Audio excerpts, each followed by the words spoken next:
here. Derek? I'm sorry. We're trying to coordinate here also with air traffic control as well. Now we're looking at the hot spot that is burning here. Looks like it's Moraga, east of Moraga, going up the side of the hill. Water dropping helicopters. We saw the massive Sikorsky do a big drop right there. However, we're seeing just a massive plume of smoke right now, which tells us that we've got a lot of fuel that has all of a sudden gone up in flame. The way that has happened, and we saw it earlier today, is once it touches off the side of one of these hills and it starts racing up the side of those hills, all of that brush that hasn't burned in quite a long time goes up all at once. That throws up that huge smoke plume. And, of course, flames are visible on the ground there. Unfortunately, they've moved 6 miles to the north here, and we're taking a long look at it as much as we can. Again, 4 of those fixed-wing aircraft are coming in from San Bernardino. They're going to lay down some of that Foz-Check line. They're trying to rapidly coordinate with air traffic control for both the arrivals into Los Angeles and to Burbank. This is right under where both of those airports have their aircraft come through. So they're trying to figure out how they're going to get the fixed wing in here to lay down some of that fire retardant and also keep those airliners that are coming in flowing in and keep them safe as well. So it's a headache that the people who are coordinating all this are taking on right now. Again, the fire looks like it is really starting to take off yet again. This obviously a fuel-driven fire at this time because the winds not as strong as they have been clearly in the past, as winds are out of the north, perhaps 10, 15, perhaps even 20 miles an hour in some areas. But the fuel is the big problem right now for these folks. Back to you. Okay, Derek Bell, we appreciate that vantage point to give us a look at what that fire looks like from the sky. The Skirball fire burning at least 50 acres. We know at this point the cause of the fire is unknown. And this affecting one of the busiest freeways in the country, the 405 freeway. If you've driven this stretch, which many of you have, let's say you're headed into the valley and you're headed northbound, the Getty Center would be there on your left. This fire is burning to the right. That would be the eastbound side of the 405 freeway. Wendy Birch, you have more information, and we know that one side of the 405 is closed, but that other side is just bumper to bumper for miles. It is bumper to bumper, and if we could for a moment, I know we've got a lot of pictures to show you, but we do have a traffic map, and I think you'll see that in a moment. Do not be fooled when you look at our traffic map and you see some shades of green or green lights on the 405. What's happening there is that our sensors aren't working. Our sensors that we monitor, they monitor traffic flow. So when traffic is actually at a stop or a standstill, those sensors maybe think that the street is just empty, and that is not the case. There are cars that are just at a standstill, that are simply just crawling along all that way. So let me first back up, if I may. I cover many of these fires in the field, so They're still shooting through the roof. They just can't take a break here. Yeah, why don't you take a break for a moment, catch your breath, Gina, as she is in the middle of this. You see in that shot on the right side, the 405. Our word is that it has been closed in both directions. So stay away from there. But what about the cars and drivers who are there right now? They're there. They're stuck right now. They haven't turned them around. Some they have. Yeah, they have been able to turn around. I just want to update you on the Santa Monica U.S.D. If you have children going to the Santa Monica Unified School District, they have officially closed. They have decided to close due to the new fire, of course, and air quality. I encourage you all to, if you're parents, to call ahead before bringing your kids to school. That's the Santa Monica District. We have word LAUSD, at least 47 schools have been closed. So check ahead there as well. And UCLA students, I hope they stay inside and don't go out. We don't have any official word on anything from UCLA. It may still be in operation today. Yeah. But, okay, as soon as we have that, we will get it to you. We have seen cars, as mentioned, on the 405 being directed off the freeway because of the fire. It must have been frightening for the drivers. Let's take a look of a driver view here this morning. And this is from our very own colleague. It's right here on the 405. This is a view of a burning hillside along the freeway from one of our drivers. And they actually said they could feel the heat right next to them driving by. But look how the magnitude, look how close it is to the 405. And like we said, it's east of the 405. But right. And Matt Palazzo, first time you've ever been referred to as our colleague. It's our Matty right there. No, our Matt who works here, and he got in. And Matt made it to work, yeah. Well, interesting note, we all got here really early this morning, and a couple of our workers, colleagues who came in at 4:30 said there's a little fire off the 405, and in these hours, it has grown to so much. And as Gina showed us earlier, how long it takes to work on one house. That's one house. That's the way that house. Other houses can go up in flames and be gone in a matter of minutes.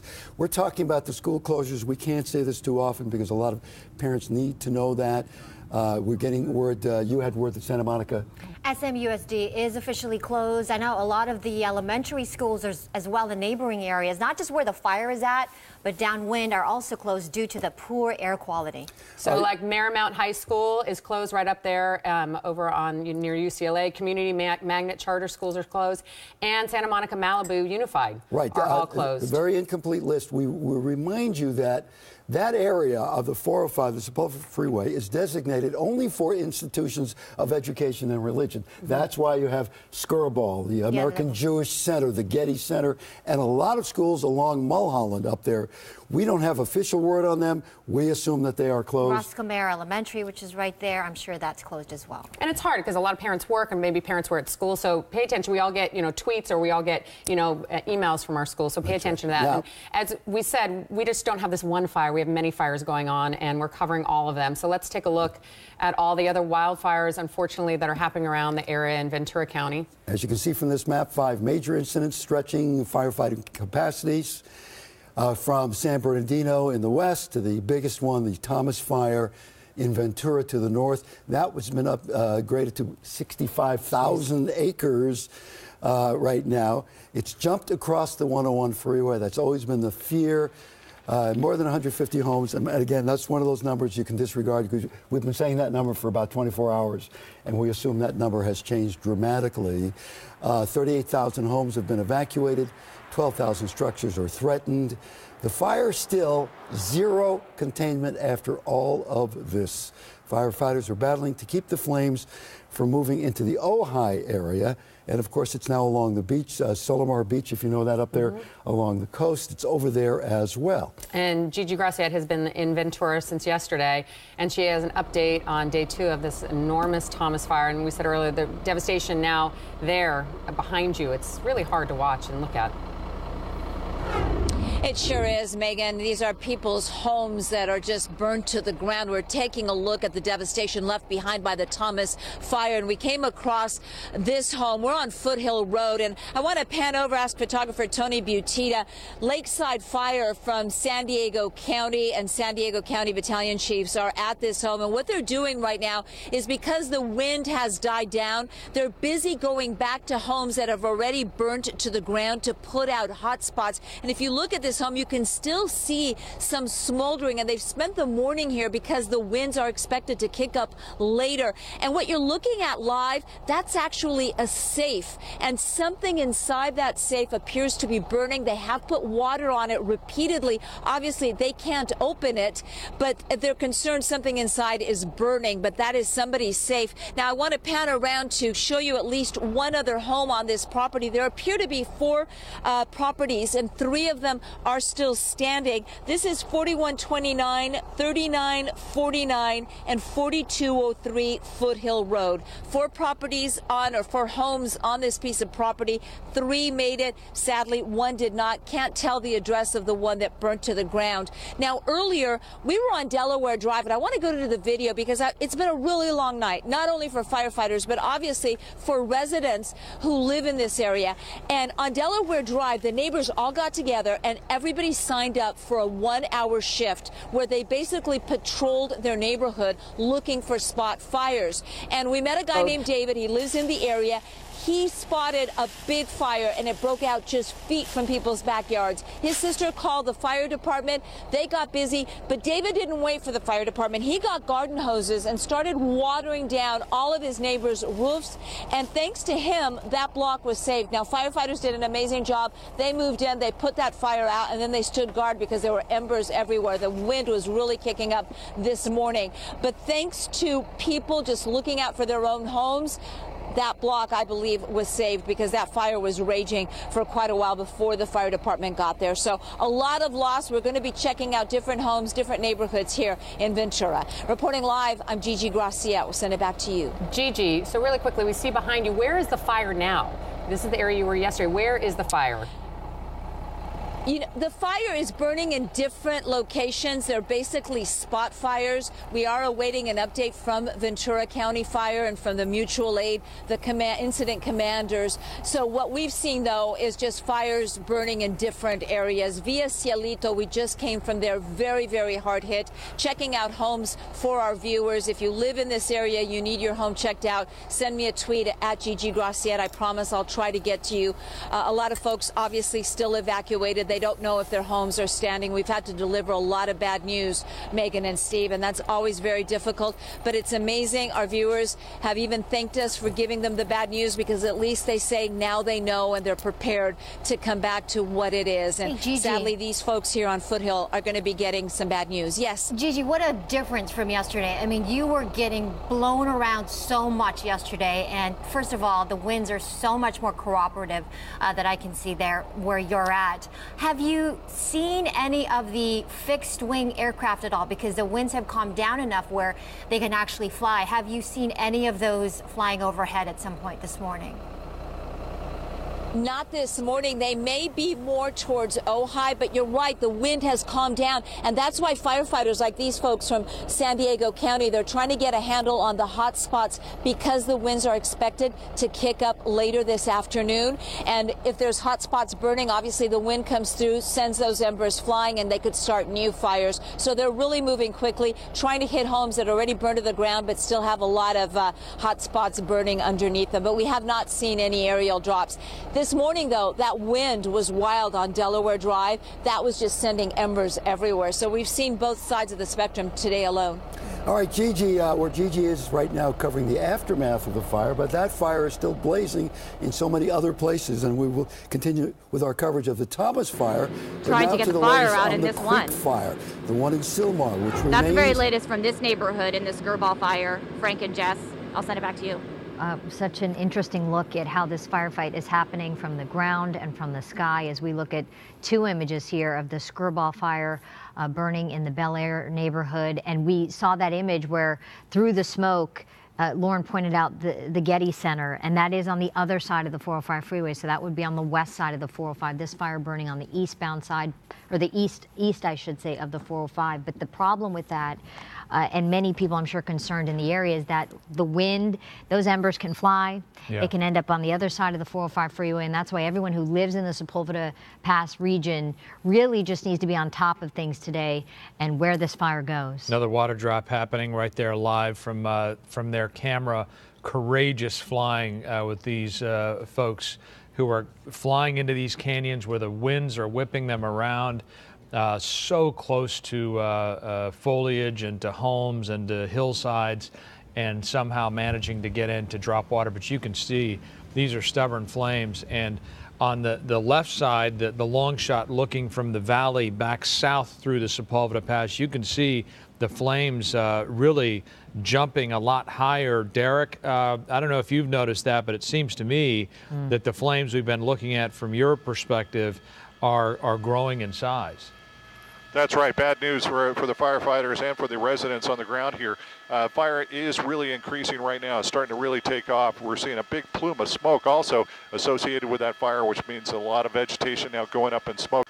And we just saw a fire retardant drop. We believe that was probably from one of the helicopters. We haven't seen the fixed wing come in quite yet. However, we did hear that they are en route. Let me check that. I'm seeing a fixed wing aircraft right now. So we may have some of those medium-sized Phos-Chek droppers in the area right now to put some of that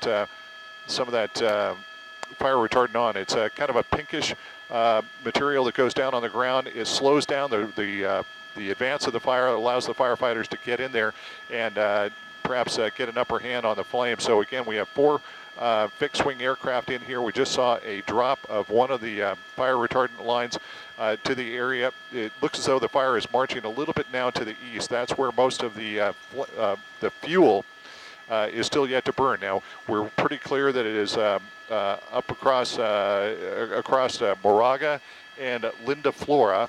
The next major ridge over there would be Roscommare, which is going to be a difficult thing for the firefighters, because that's going to be a steep ride up along the ridge there, where we have a lot of homes that are in the area. Now, likewise, make the 405 freeway, we were talking about that before, now has been completely shut down but at the 101. So if you're coming southbound on the 405, they will take you off and put you on the 101 freeway. There still is traffic on the 405. It's unclear if they're taking those people off at Mulholland or allowing some through right now. So the 405 freeway, as we were talking about before, was going to be a bad option, and it is certainly a bad option for the people who have been trapped on it right now. So 405 freeway now is not an option at all for anyone either north or south. Looks as though they've got it shut down at the 10 freeway on the south side and the 101 on the north side. Water dropping helicopters have moved into the area. They've got both the medium and the heavy helicopters.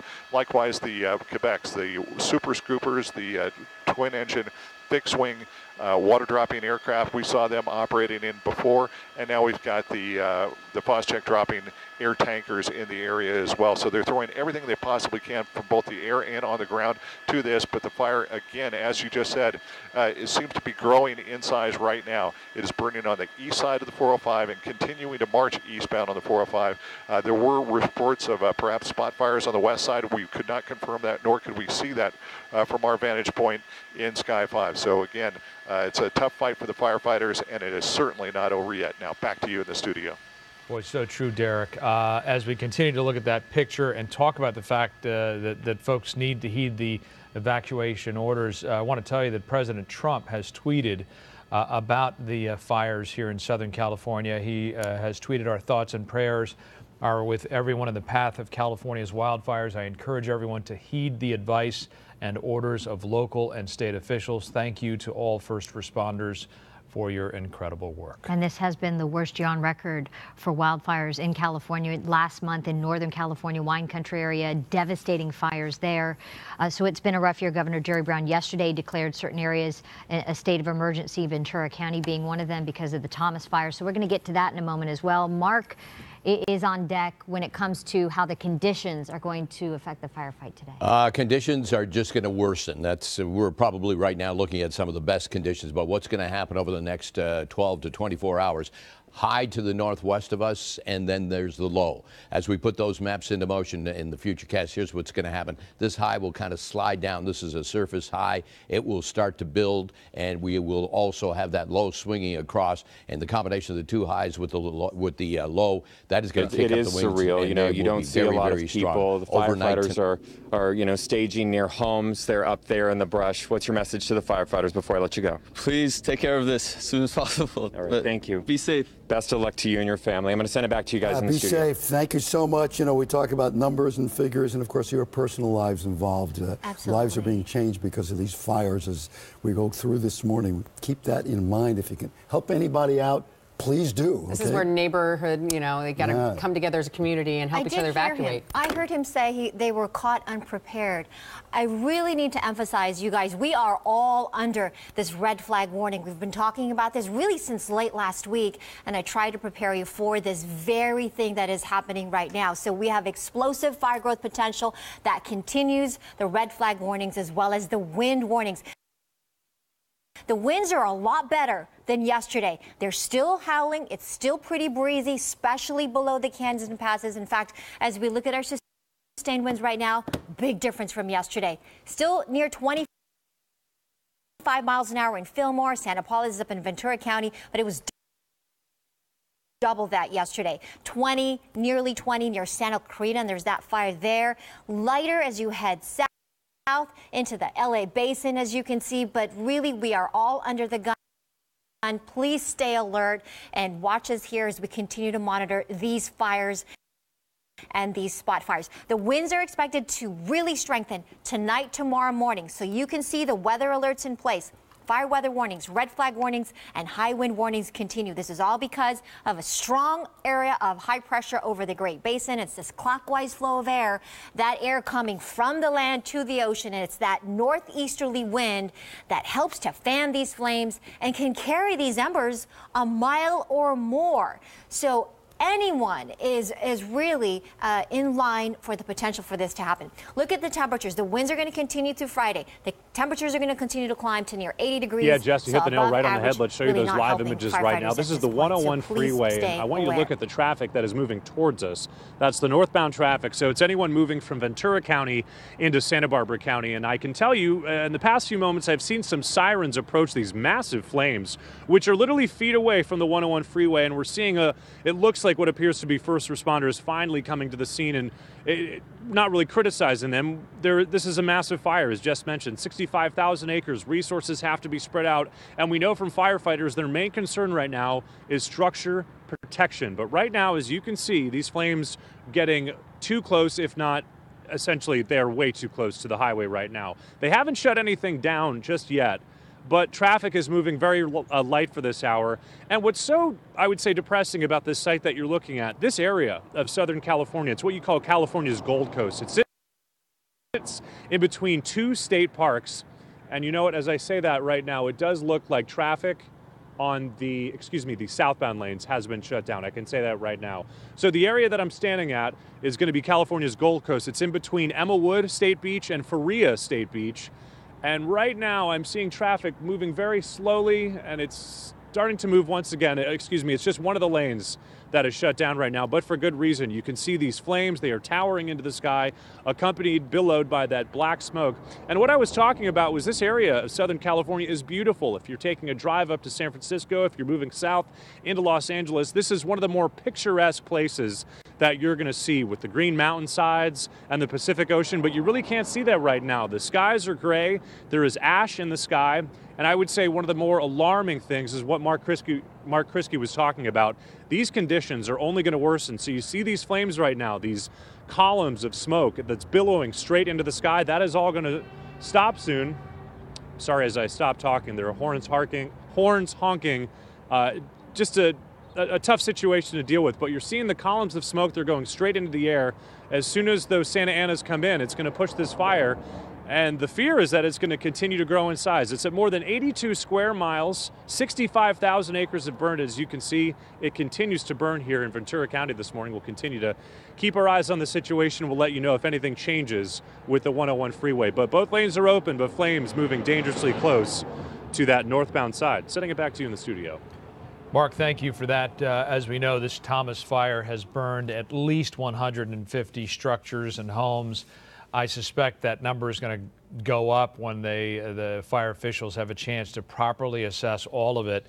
Eric Spillman has been looking at some of those homes. And Eric, I have to tell you that, in this time when people are so polarized in our society, when, we hear about our fellow citizens in distress, as one of the people you talked to within the past couple of hours lost his home. We were flooded by emails from folks who want to help. So these human stories are the ones that really hopefully get to us. Hopefully we can find that man. 74-year-old man, lived by himself, his home destroyed by fire. He had no place to go. Unfortunately, he does not have a cell phone, so I'm hoping he comes back here and we can connect him up to the many people who have offered to help him, give him a place to stay. So I assume that he'll be back at some point later on, and when he does come back, we're gonna pass along the information from the very generous people who've offered to help him. But folks now coming back to this neighborhood and seeing this, they're seeing the devastation.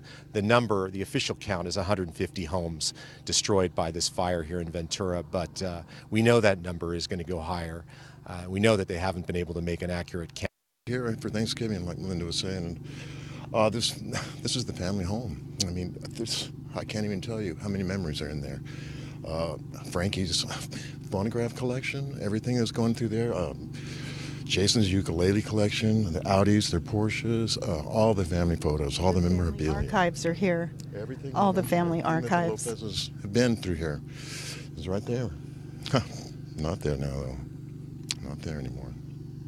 What do you do now? I mean, it looks even worse. It's not a good thing, I'll tell you. Right now, you can see the flames shooting through the roof. This has been going on all morning long. Firefighters are focused on these two properties Right here, you can see firefighters on top of the truck here. They were shooting fire from the truck, using that one all the way to the roof. And now we're hearing the house we're looking at is 1377 Cassiano. The next one to it is 1367. And both of these homes, you see the flames shooting from the roof there. These are the homes that firefighters have been worried about. They've been battling since early this morning. Earlier, there were two that were in danger. Both of those, they managed to salvage those two homes, but these two, it doesn't look that way. Again, we are in the Brentwood Bel Air area, and this blaze started early this morning.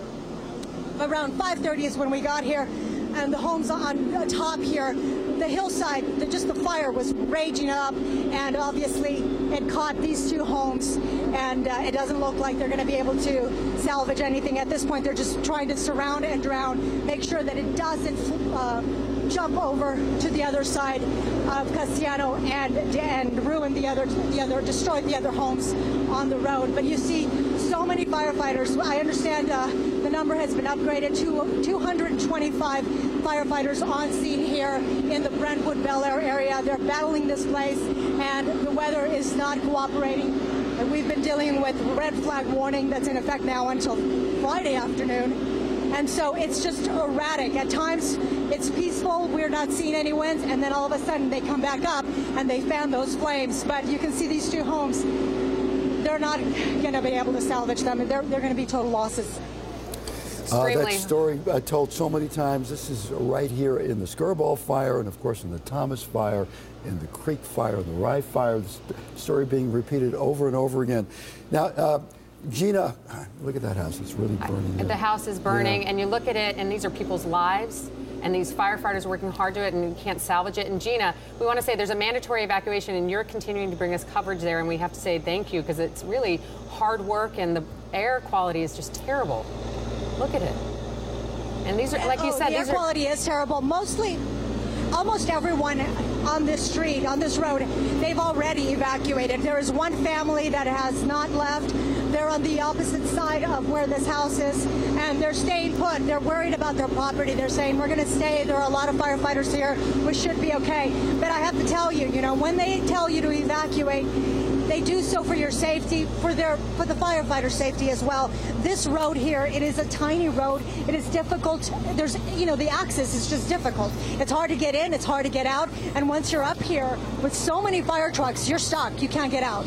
So that is why, if they tell you to evacuate, do so immediately. Now, to give you an idea of where we are, this is just, it's not far from the 405, and that's where Matt Johnson has been talking about how it's affecting traffic as well. I'll send it back to you guys in the studio. All right, thank you, Gina. We're looking at this terrible air quality, so let's bring in Dr. Sonu Ahluwalia to talk about this air quality, what it is, what we should do, and what it can do to us.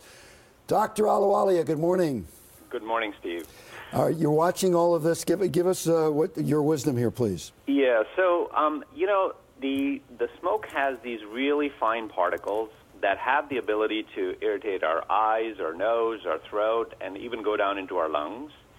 So it's really important to do the following things. Number one, try to stay indoors if possible, because the air outside is always worse than it is inside, especially if you have an air conditioner.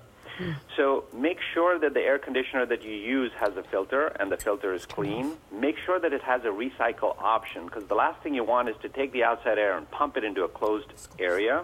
So make sure that these two options exist. If you have a pre-existing respiratory problem, whether it's asthma or COPD or whatever it might be, make sure you have your medications handy, your inhalers, things like that, and have extra, because you might need them more often. And if you start to have symptoms where you have wheezing, difficulty breathing, and you can't control it with an inhaler, you need to go to an urgent care emergency room to get care taken. Bring your pets indoors, because those pets have the same problems that we have. Don't be a hero. Don't go out and try to exercise in this bad, environment, because that would exacerbate the problem. When you're indoors, don't smoke. Don't vacuum your home, because if the particles are on the floor, you're going to, get them up into the air. Don't use a fireplace, don't smoke. These are just simple things to understand. If you're careful, I think you'll be okay, but, it's always a problem and a danger to have this much, soot and particles in the air. Well, Well, Dr. A, this is Megan. What people might not realize, it's not only a brush fire, it's residential. So in that air are, is plastic, is paint, and all this kind of stuff going in your lungs. What can people use to protect themselves if they have to go outside? Right. So there are special masks that are available that keep these particles out. But, just using like a surgical mask won't really do it. Because the air can come from all sides. So if you're really concerned and if you have to go into an environmental area where there is smoke and these small particles, then go to a store where you can actually buy a special mask that's, fitted to your face. So will like a bandana not work? Some people just use bandanas. It'll keep the big particles out, but not these little particles that really cause the big problem. And to repeat, the kind of mask you use when you're doing surgery, that doesn't work. No, because the air comes from the sides, Steve. So these have to be fitted to your face to make sure that no air from the outside gets in. I've seen the construction worker masks, Dr. A. Are those appropriate? I see them walking around with it yesterday. Is that going to help at all? So these are fitted to these people, like it actually has to be fitted to your face. So you can't take somebody else's mask and use it because the air will still come from the side. I mean, it's better than nothing, but certainly it's not something that you should use and think that it's safe to go into an area where there's smoke. Dr. Sonu Ahluwalia, thank you so much. We will check back with you, by the way. Thank you, Sonu. All right, it's 8:33 right now. All right, we have 5 wildfires here in Southern California. Take a look at this freeway. Which one are we looking at here? Looks like the out by law enforcement, and they were packing up their cars. And when you drive further up Morago, you reach a gated community, and that's where I did a phoner with you, Frank and Jess, and that's where law enforcement kicked us out. I guess we're not allowed to cover a fire from a gated community, but that appears to be a home. We don't know exactly where that is, but Morago, as you mentioned, is the street east of here where we are in Castellano. And with the smoke clearing, you can see the impact the fire is having on another area this morning. And we're just showing here, Lauren, mandatory evacuations, Castellano Road, Moraga, that's where Lauren is, Linda Flora. And then just to kind of give you an overview of the evacuations we've been told about so far, it's south of Mulholland, east of the 405, north of Sunset, west of Roscoe, Maryland. That was updated about 30 minutes ago, so that's new. And then Mandeville and Bundy Canyons, that's been for some time at Morago Drive. And we're calling this the Skirball fire. By the way, there's no suggestion that the Skirball Center is under any threat at all. Where we are right now, this camera position is if you are to the east of the 405 freeway. So if you're going northbound on the 405, it would be off to your right, and you're looking toward Los Angeles, toward Bel Air. That's the direction that we're looking at right now, and that is a home that is burning in that neighborhood. We believe this is probably Moraga Drive or Moraga Lane.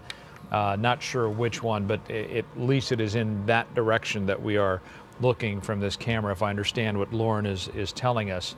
And it's away from the 405 freeway.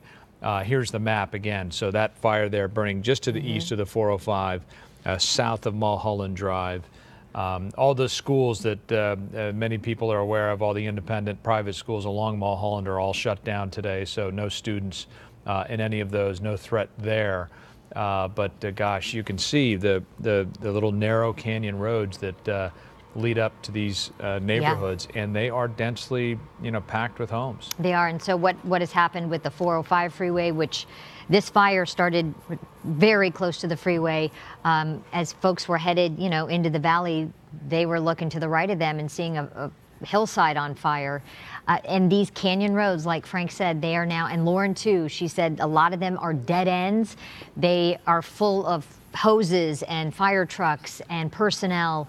So really, for people to try and kind of maneuver to get off the 405, that probably was also causing an issue, which is why they've now shut down both sides of the 405 freeway at the 101. Yeah. If you are evacuated or you know of someone who is evacuated from these neighborhoods, a couple of recreation centers have opened on the west side to take folks in. Not a bad place to at least get your bearings. Even if you have a hotel to go to or a house or something to go to at some point. Westwood Recreation Center, Cheviot Hills Recreation Center, both of those are now open as evacuation centers folks will eventually, you'll have a chance to mark yourself safe on Facebook, get your bearings. You can get refueled, get a cot if you need it, and then find out where to go, get in touch with friends and family, or get a hotel room after that. But at least you have a couple of places to go on the west side now: Westwood Recreation Center and Cheviot Hills Recreation Center. Want to go back to Lauren Lister here on the shot on your right side here. Lauren, we see this homeowner just hitting the hillside with a garden hose. I assume just to try to knock down any hot spots right here. Yeah, Mr. Kabood, what are you doing right now? What are you hoping to do with that garden hose? I don't want the fire to get close, because it just makes a sparkler, and it might, so I'm just trying to water it hopefully. And Mark, he did, this like 10 minutes ago we had a lot of fire here, so thanks God, it's gone, and God willing, the wind is gonna wind down, so they can do their job. And Mr. Kabood lives on the 1300 block of Cassiano, where we've been all morning long, where the fire is affecting homes on the other side of the street with one home engulfed. I want to thank the LA Fire Department. They did a fantastic job in such a short time and everything. And these guys, they are heroes, all of them. And once again, you don't realize it, how bad it is, unless, it just, it gets close and you see the wind. And this happened, we woke up and we thought it's not serious. And in like 15 minutes, we see that, it's right, to our neighbors, house, which is one north of us. Have you spoken to those neighbors where their home was on fire? All of them, they evacuated, one of them actually, they are there, but people are afraid. We took our personal belongings, it's the cars, and we park it all the way at the end of the street. So if it gets bad, we can just, walk out. But thanks God, nothing serious. And this area is absolutely not out of the clear. We've been showing you, so these hills just off of Mr. Kabood's home on Cassiano Road, they were on fire much more than they are now. Now there's just a few spots and the hills are smoldering. As we know, that doesn't mean that danger is gone. That just means that we don't see as many active flames as we did. And then across the way, we've been focused in on this area that is across this small ridge and beyond. Further east of the 405 and east of Cassiano, Morago is the street that's the next eastern street, but we have been seeing these hills burning in some places dangerously, what appears to be dangerously close to homes. And then in one case, it appeared we saw a structure, or we do see a structure fully engulfed in flames. We don't know, though. We can't confirm that. This is just what we're seeing with our eyes as you're seeing it through our camera's lens. Now, the hills, very, very smoky conditions. And then when the hills clear, when the smoke clears, rather, you see that on these hills, it's dotted.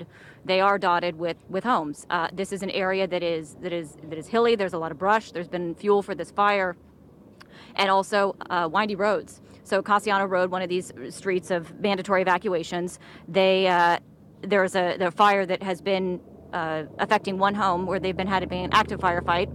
Over to the right, you can see a chopper. We've been seeing chopper drops in these hills. We've been seeing chopper drops of water also on the home where the roof is on fire. They've been hitting that pretty hard. That's across the street. That's on the other side of Cassiano. It's a dead-end road, so one reason why it's important to heed the warnings from law enforcement and firefighters to get out when they tell you to leave.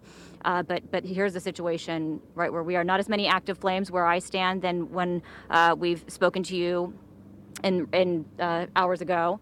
But certainly very many flames across the way from where we can see. Frank and Jess. And we're going to get back to you in just a moment, but we want to check in with Wendy Birch, who's got her eye on the roads. The 405 now closed in both directions. Wendy, what's the latest? Both directions. That came down from the CHP right around 8:05 this morning. They decided to shut down the southbound lanes from the 101 all the way to the 10. So that's our SIG alert now. There is no traffic moving right now along the 405. Let's take a look if we can. I believe we have a Caltrans camera that will show you. It's positioned right above Mulholland Drive. It's a scene that we haven't seen in some time, really, since probably 2011, if we think back to the summer then when we saw and had Carmageddon, where we had no traffic on the 405. That is what we see right now. There's a few trickling cars that are coming down off of Mulholland. We believe that those are people that perhaps are evacuating off of Mulholland Drive. So again, what can we say except what we have been repeating all morning? Your only real alternates if you're trying to traverse between the San Fernando Valley and the Los Angeles Basin are to take the canyon roads. We're talking about Laurel Canyon, Beverly Glen, Coldwater Canyon. All of them are backed up. I had one of our viewers on the valley side. Again, CHP wanted to shut down. It's here, it's there, it's spot fires in a lot of locations. It jumped across the 101 freeway early this morning. We're, once again, folks, I say disregard some of these numbers. 150 homes, it's well more than that at this point. 38,000 homes been evacuated, 12,000 structures threatened. Fire has, and this is a key number here, 0 containment. We don't want to mislead you where Gigi has been. It looks like there's no fire, but in several other places there is, and firefighters are battling to keep the flames now from moving into Ojai. It did jump to 101. Let's go to Gigi right now on location where she is. This is the aftermath. This is the toll of what's happening from the Thomas fire. Gigi? A trail of devastation left behind by the Thomas fire. And as you mentioned, Steve, officials haven't really been able to get a good count on how many homes have been lost, how many have been saved because the fire continues to rage. 65,000 acres. This was 4129 Foothill Road here in the city of Ventura, a 2-story home that was bought just last year. A family lived here. They managed to get out all right. We're told by a neighbor. We were talking to Dr. Perry. There are actually four homes on this piece of property, a very large piece of property. Most of the homes were saved. I want to ask photographer Tony Butita to pan up to this home. This is one of Dr. Perry's 2 homes on this land, and you can see his home was saved, and he was telling us that's because he had a really good fire break. And he was also telling and sharing with us an amazing story about how yesterday 6 or 7 strangers just showed up at his doorstep and said, "We're here to help. We live as far away as Moore Park, but we thought you might need some help." And for the next couple of hours, they helped him fight the fire with garden hoses right here. And we're seeing this more and more in Ventura. Neighbors helping neighbors. Early this morning, about 2 o'clock, we were on Delaware Drive. Their neighbors banded together. They each took 1-hour shifts, and they spent that 1 hour patrolling their neighborhood. We met David, and he actually saved his block. I'm crediting him with saving the block because he found a fire that was burning right behind an evacuated home. His sister called the fire department, and he got busy with garden hoses, spraying down his neighbor's rooftops and saved the home until the firefighters could get there, and then they put the fire out. And the wind was just raging. So what's the concern now? The concern now is those winds are scheduled to pick up later today. So not out of the woods by any matter. They are concerned, so firefighters are going around. They were here earlier. They were putting out hot spots. And let me just show you this homeowner's safe right here that continues to smolder. They flooded it with water as much as they could, but something inside there is burning, but the safe is still standing. The concern, those winds will kick up embers, so they're trying to put out hot spots as quickly as they can as the Thomas fire continues to burn, and we'll see what it's going to do later this afternoon and tonight. Stay tuned to Fox 11 for the latest. More than 17 square miles, 11,000 acres burned. And I want to bring in Doug, if I can safely talk to you. And hi, you guys were impacted by this, but you chose to stay. What was it like? What was going through your mind when those flames were coming toward the neighborhood? We was hoping that it wouldn't hit us, and it didn't hit us. We were lucky. Why did wind damage, smoke damage, but everything else is still standing. Why did you decide to stay? I always stay. You've been through a lot of these? I've been through a couple of them right here in this park. Seeing that smoke billowing, firefighters are down the street. We can see them at the end of the street standing by. Are you concerned? When I was a young boy, I used to fight fires. So I just waited and stayed and hoped that our house would stay. Okay. Yeah, it did. Well, stay safe. Thanks for chatting with us. LAFD on scene, standing by to make sure that the residents here stay safe. And again, the threat not over here in the Sylmar area just yet. I'll send it back to you. And that acreage in the Sylmar area, the Creek Fire, now at 11,377 acres burned. All right, what are we getting to next? All right, Derek Bell in Sky 5 HD. Derek, we've been told that both sides of the 405 are now closed, both north and south. What are we looking at here? That's right. For a while, both the north and south were closed. We're looking at the southbound lanes. It looks like they've opened up the southbound lanes of the 405 from the 101 freeway. That's good news. Sending burning paper down the side of the road. Less than 3 acres burned in that situation. So that's an update so many on fires. all these fires.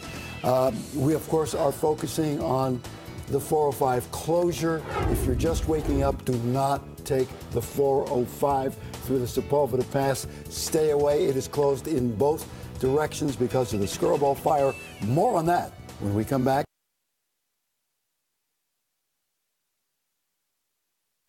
Back to you. That's interesting. We keep getting conflicting information on that. It seems like they shut it down 1 minute, and now we're seeing, from Derek's point of view, that the South is open again. So we'll have Wendy and her team check on that to see what the story is. You can clearly see traffic moving south on the 405, but just a couple of minutes ago we were told that it was shut. I wonder if it's to kind of change the flow of traffic. It was so slow. Yeah. Wendy was saying that nobody was moving, and they were redirecting everybody back onto the 101 freeway. You know, who knows if they just want to let a few cars go at a time so people can actually move through as opposed to being at a standstill. We also got an update about the Skirball Cultural Center. That has decided to close for the day. That's located 2701 North Sepulveda Boulevard, so right in this vicinity here. We know the Getty Center already had been scheduled to be closed today due to the fires and just the smoke. They didn't want to affect the artwork, and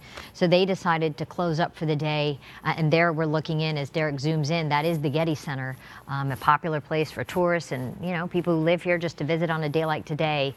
It is closed, and the fire burning on the other side, that east of the 405, Getty Center being on the west side. A true treasure in Los Angeles, and we're thankful that the fire is not burning up the hill toward the Getty, because that was one of the initial sort of reports, was that it was burning near the Getty Center, and we were all very concerned about that. Obviously, great concern to the residents on the other side of the freeway and their homes. But the Getty Center, just to be clear, is not under immediate threat right now, but it isn't open either. All the schools, the independent private schools along Mulholland, if you go to any of those or you have a child, you know by now that they are all closed today as well. Brentwood School, Curtis School among them. Mark Kriske, the one saving grace so far is that we have not had while we have had wind today, it has not been the kinds of winds we experienced yesterday. Yesterday, when the reporters were walking around, you could hear the wind blowing through the microphones. You could see smoke almost going parallel to the ground. Here, you can see as it's going upwards. The only major problem in this situation that the fire is in a canyon, and the winds are coming in from the northeast. But once they hit that canyon, they can whip around, turn into a different direction, and you can never really 100% predict which direction the winds are blowing. But the good news is, as we were saying, you can see more smoke going straight up as opposed to just blowing across. Now, the problem is we're getting a bit of a break here. Not that we're out of the woods, but we're getting a bit of a break. But later on tonight, a high and a low will start to position themselves, and once again, we will see those winds picking up. And they will be very strong, possibly as strong as yesterday, but more than likely not quite that strong. Nevertheless, any wind at this point is not good news. Low humidity, it's been dry for the last couple of weeks, and then on top of the low humidity, the temperatures will be warming up in the next couple of days. Yesterday, the highs in the 70s. In the next couple of days, we're going to see those highs reaching back up into the 80s, and then after that, we might see a whole nother round of action and activity coming up next week. So there's a long way to go yet, and this is just toward this home, but at this point it is basically an operation of surround and drown. Those two houses here, the one on 1377 and 1367, both are what appears to be total losses. All they want to do is make sure that the fire is contained here and it does not spread to other homes. Now, I have to say that we are getting a little bit of a break from the winds, and so that is a good thing. But firefighters, they started this around 5:30. They were already here shortly, actually like right before 5:30, and that's when it just blew up. That skirball fire, as it is now being called, it is it started on the hillside and it immediately moved up. 50 acres is what we've been told, but I'm sure at this point it's much more than that. And this is in the Brentwood, Bel Air area. The fire has already jumped the canyon east of Moraga towards Linda Flora, and the blaze, as we said, it just raged uphill. They saved a couple of homes earlier this morning. They were trying to do the same thing with this one, but unfortunately they have not been able to. Again, all they want to do is make sure that the fire does not spread to other homes. I'll send it back to you guys in the studio. Tina, thank you very much. After a very quick break, we're going to go to Rick, who's got the view from above the fire. Asthma, yeah, and it's a blanket really over a large part of Southern California. Lauren Lister, and we feel for firefighters and our reporters and those living in these communities. Lauren, it is thick, it is hard to see. You are a Moraga Drive area. Tell us what's happening here, Cassiano Road as well. Yeah, Frank and Jess, we are on Cassiano Road overlooking the hills beyond it to the east of Cassiano in a homeowner's backyard that's been nice enough to let us film from back here or video from back here. Or broadcast. What we have. I believe we lost Lauren. We've got your picture, but we can't hear you. We know that you're in the backyard of the Kabood family while you reorient and get that audio back up.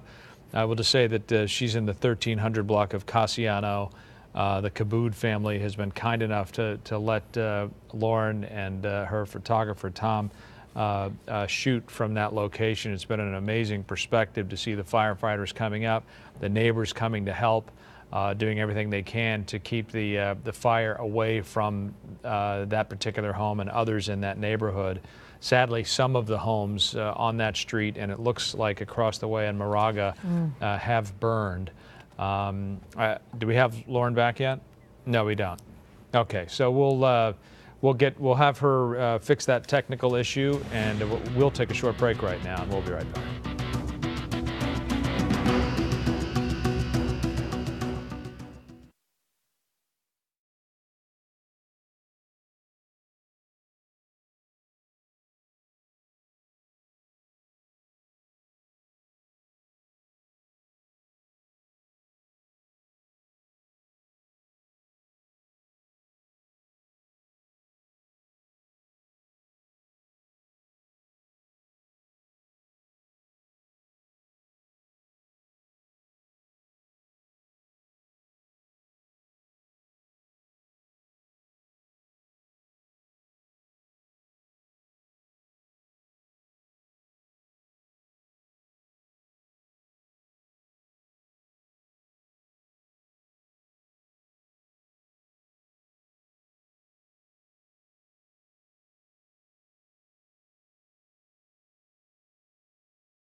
Welcome back. We're going to go to Rick Dickert in Sky Fox, who is right there at the Skirball fire. Rick, how does it look up there?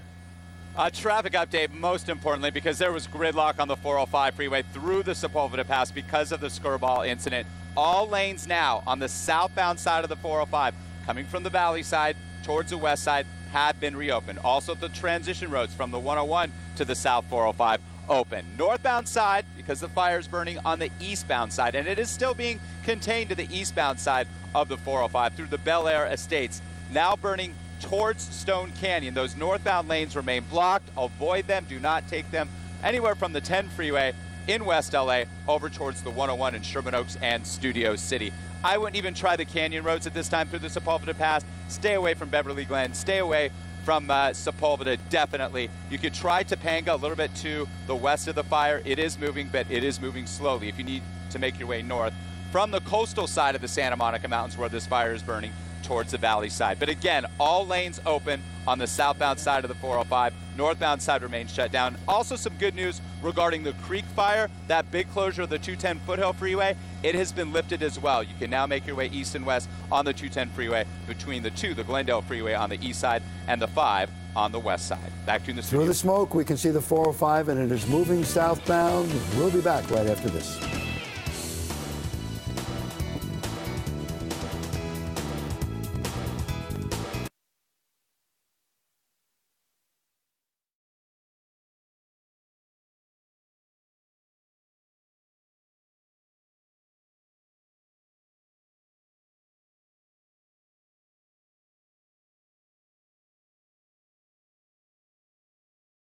In Southern California, the newest wildfire burning just east of the 405 freeway in the Sepulveda Pass. The fire has spread into Bel Air, and homes are burning there. In Ventura County, the Thomas fire has covered 65,000 acres, and there's a huge amount of lost property there. In the Sylmar area, the Creek fire continues to burn this morning. There's no containment on any of these fires. And here is a look at where these fires are burning. Near Valencia, firefighters have managed to get the Rye fire at about 5% containment. So far, it has burned about 7,000 acres.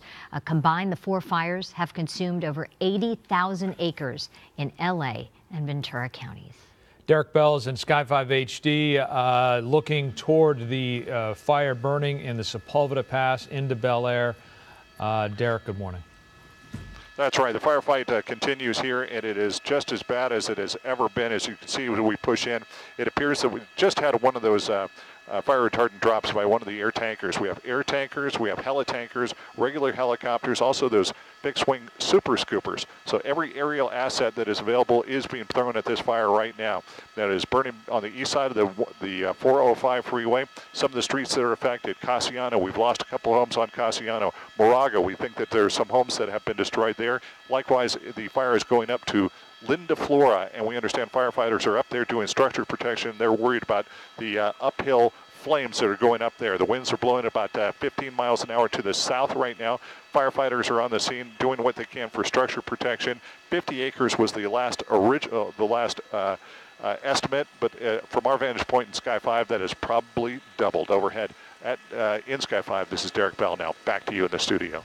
Derek, thank you for that. We want to get to the ground in that area now. Our Lauren Lister is there. She is in Bel Air, the 1300 block of Casiano Road. Lauren.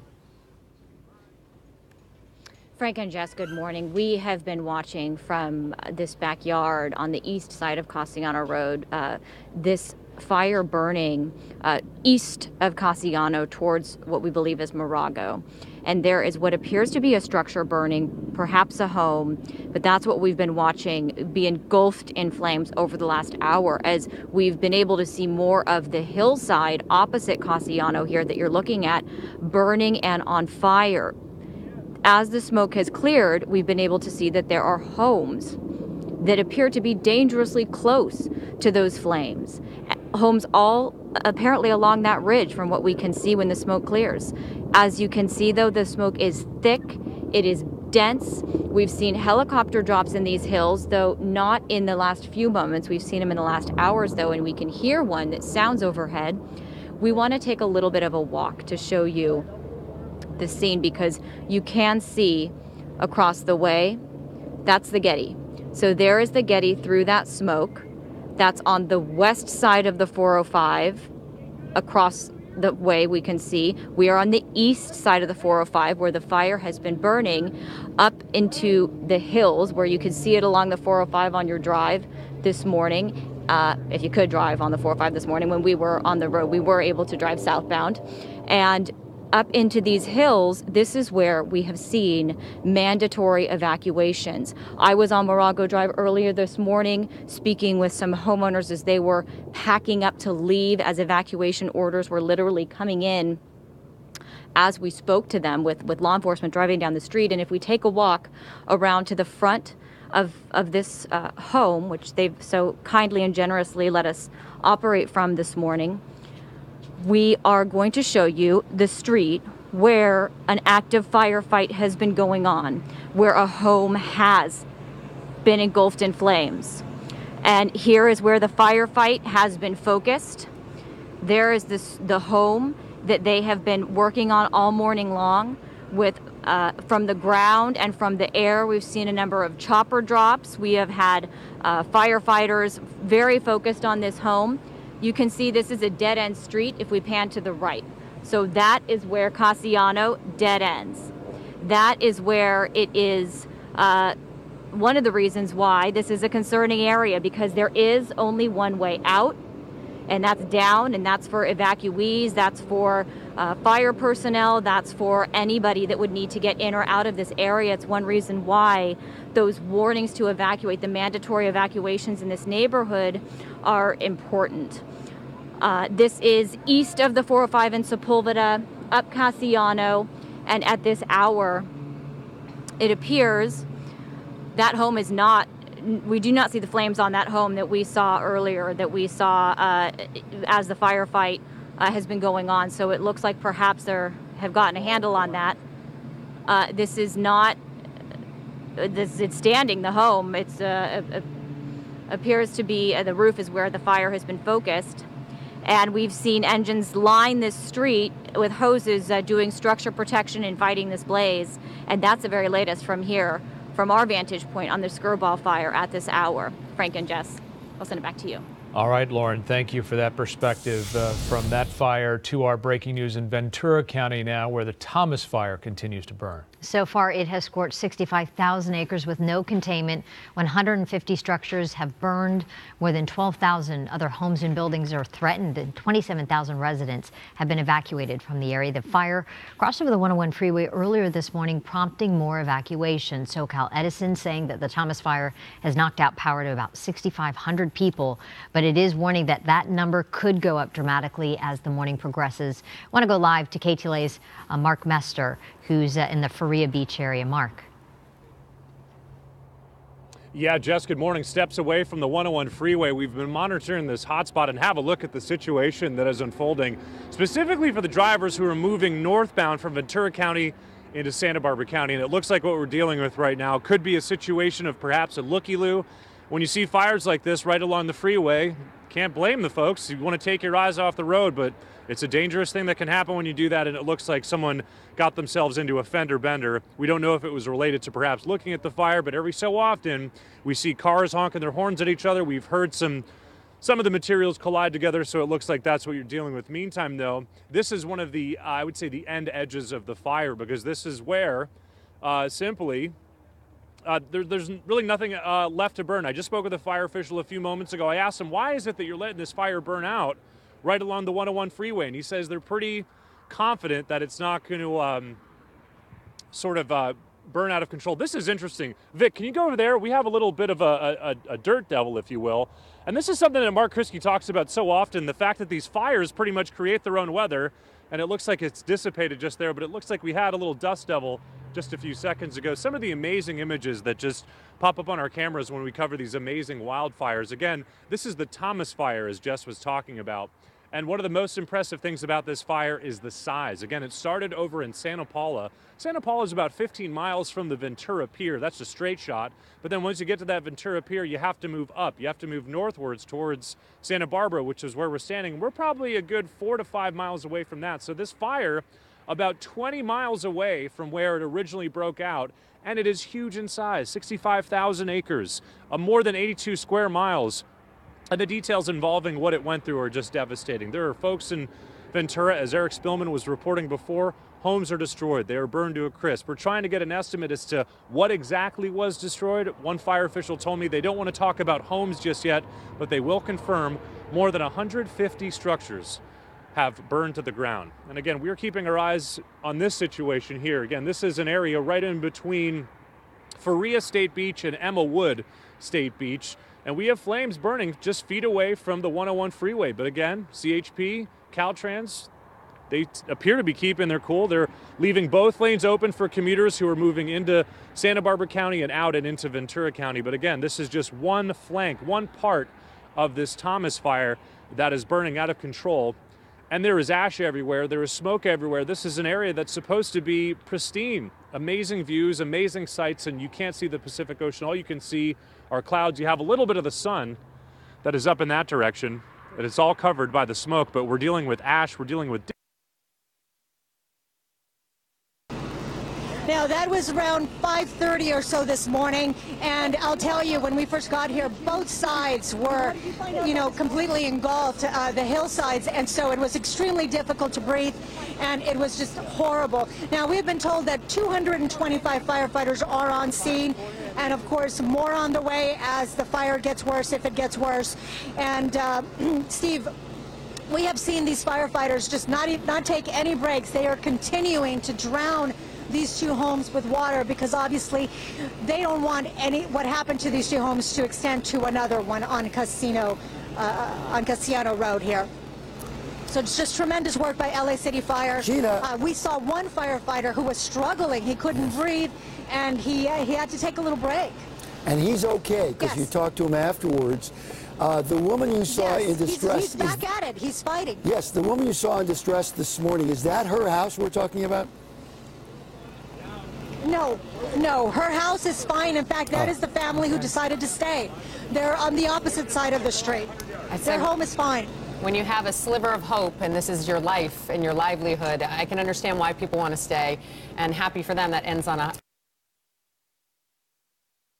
The path of destruction that this ferocious fire left behind. It burned more than 17 square miles in the Sylmar and surrounding areas.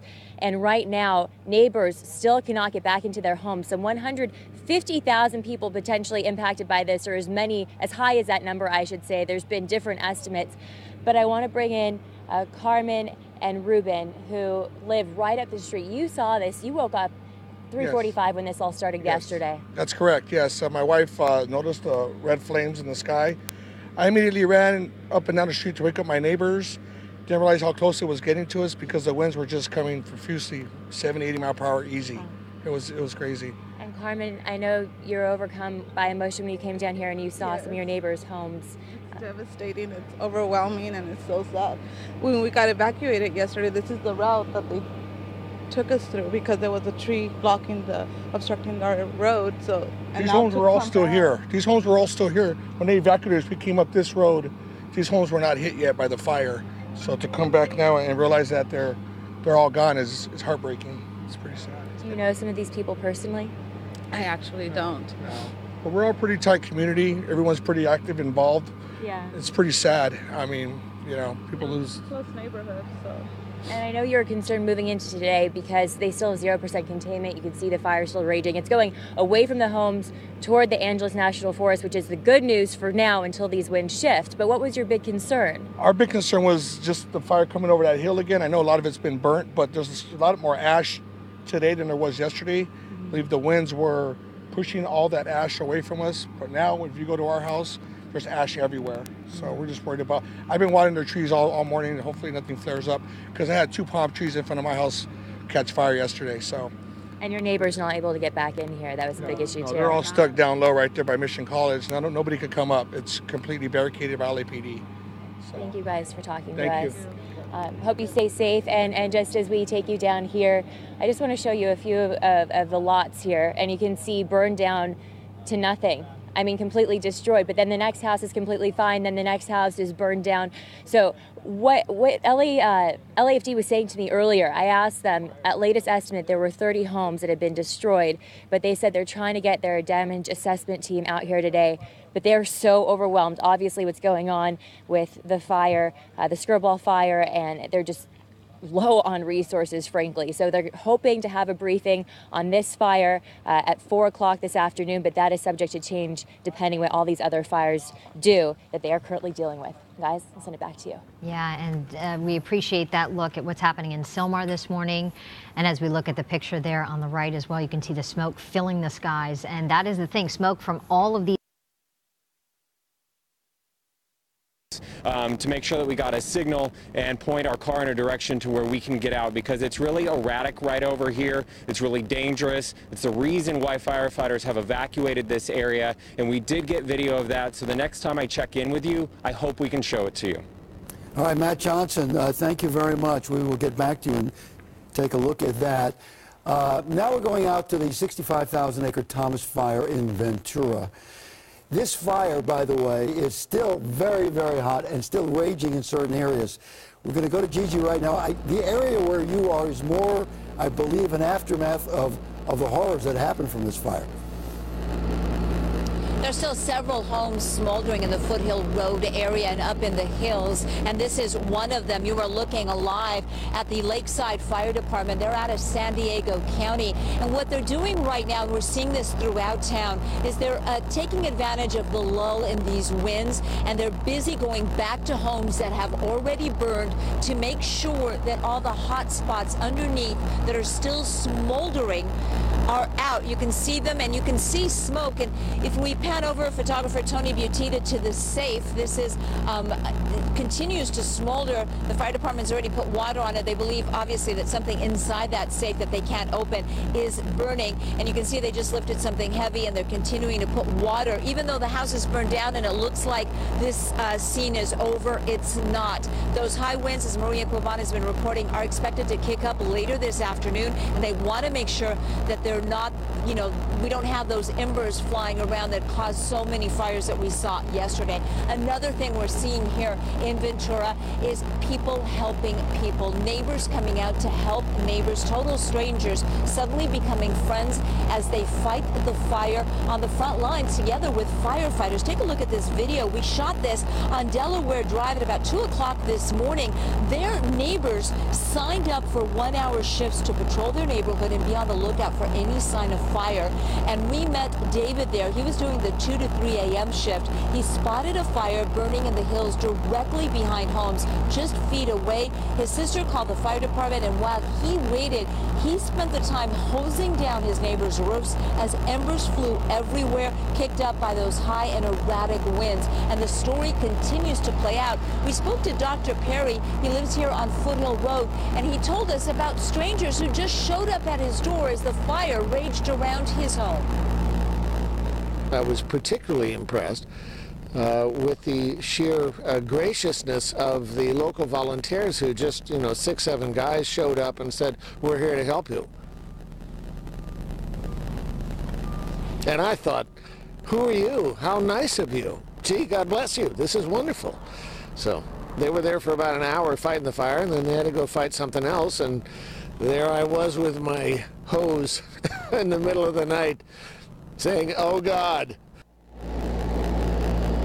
And you are looking live at one of Dr. Perry's homes. Both of his properties were saved. There are actually 4 homes on this piece of land on the 4100 block of Foothill Road. Sadly, though, his neighbor's home here at 4129 did not make it. That fire was moving simply too fast. The family, though, did manage to get out uninjured. And that's the situation here in Ventura playing out throughout the city. Again, the fire, the Thomas fire at 65,000 acres, 0% containment, and concern over those winds expected to kick up again later today. I'm Gigi Graciette reporting live. We'll send it back to you. And thank you. And we remind you as we look at the sad tableau that the fire is raging in other areas. It's the unique nature of this fire. Spotting here, spotting there, spotting in a lot of other places. So that story, that drama continues. And now we're going to go to Mario Ramirez, who is at the Creek Fire out there, and that's still 0% containment. Mario, what's going on out there? Hi, Megan. An update on traffic. The 210, which has been closed in both directions in this area, has just reopened. So traffic is being let through. But we are in the Shadow Hills area, just off the 210 and Wentworth. You can see this is what's left of a ranch property that was burned by the creek fire. And just up above, I want to show you, residents are on standby using hoses in their backyard, trying to keep these hot spots and embers from spreading any further. We are starting to see some light wind pick up. This is one of more than 30 structures that have gone up in flames. We know 20 in Cagle and another 10 in the city of LA, and that's Cagle Canyon. Now back over here, I want to show you a tanker just arrived on the scene, spreading some water here in these hot spots. Again, this is an area where there still is some concern from residents, mandatory evacuations in place that haven't officially been lifted, although we've seen residents sneaking back in. And Barris just got out of the hospital. We're talking to one of those residents, and tell me about what happened to you. Last night you were helping neighbors and trying to protect your own home? Well, it started yesterday in the morning. It was flames everywhere, and my neighbor Wendy, she has a lot of horses, so I was trying to help her put some of her horses away. My brother was helping our other neighbor Wendy, and Susan watered down the roof. The whole embers, like big embers, were landing on the roof everywhere. And we're hosing everything down, trying to keep everything wet so it doesn't catch on fire. And I don't understand how, if you don't cut your bushes or things of that nature on your property, the city of LA will fine you. But yet there's been bushes growing here for the last 20, 30 years, and no one ever comes and cuts these bushes. And we're near Sun Valley, which is a blue-collar area, and there's all these dope heads that come and smoke all kinds of stuff. Right, so you're saying that may have actually spread the fire even further, is what you're speculating. People are camping in here, and there's all these motorhomes over here on Glen Oaks and San Fernando. Well, we're glad your property is okay, and that's what we've been seeing, neighbors really helping out, looking out for each other's properties here in the Shadow Hills community. So 0%. Here doing the best they can. We saw a water drop a short time ago and a FOSS check drop as well. They are actively working on this nonstop. The winds have calmed down a bit, which is a good thing at this point. We have not seen much of the flames where we are, but a lot of smoke, which you can see right there. Now, those evacuations still mandatory. People should not be around here. You never know what is going to happen in these situations. Things can change very quickly. We know there are a lot of crews out here, a lot of firefighters on the ground, in the air. This is just one of the areas that is evacuated, and people are going to want to stay away. You can go to those evacuation centers that I know you guys have been talking about, but we're going to keep looking and seeing what we can find. But it's just been difficult to get to places, so we're staying out of people's way and staying in safe areas as well. In Bel Air, I'm Erin Myers. I'll send it back to you for now. Good call, Aaron. I think that you could see it right behind you, how narrow that canyon road is, and you sure don't want to be part of the problem. Absolutely. When those guys are trying to get through. No, you want to definitely, stay away. They have a job to do, and it's very important, and they're doing it well. Okay, Aaron, appreciate that. Thank you. Back to Ventura County now, where the Thomas fire is burning. Homeowners are now starting to return to their neighborhoods where many homes burned to the ground. KTLA's Eric Spillman in Ventura for us this morning. Eric, good morning. Well, I'll live. Good morning, Frank. We're at the Hintz family home here in Ventura, and as you can see, there's not much of it left here, completely decimated by the firestorm that roared through here early yesterday morning. There is hardly anything to salvage, and this is a home that happens to belong to the man who is the treasurer and tax collector for the county of Ventura. His name is Stephen Hintz. Good morning to you, sir. Good morning. So you're seeing this up close. You work in government, and you're going through this process as well. You're going to help people with some tax relief. Yes, the county assessor, Dan Goodwin, and the county auditor controller, Jeff Berg, and myself are setting up a procedure to streamline requests for reassessment of property that's been destroyed by this fire so that we can issue supplemental tax bills that will reflect the actual value now of just the property. Right, because the value of this property and others like it here is zero at this point. So you don't want people having to pay taxes on the structure if it has no value. That's correct. And the main part of the property, secured property tax bill, is the structure.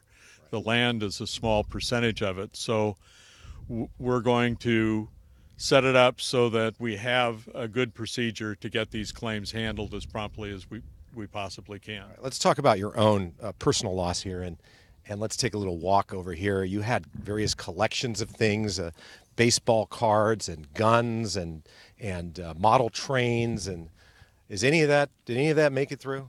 Well, of course, we haven't raked over the property yet, but my son has gone through a few things. I had a very extensive collection of guns.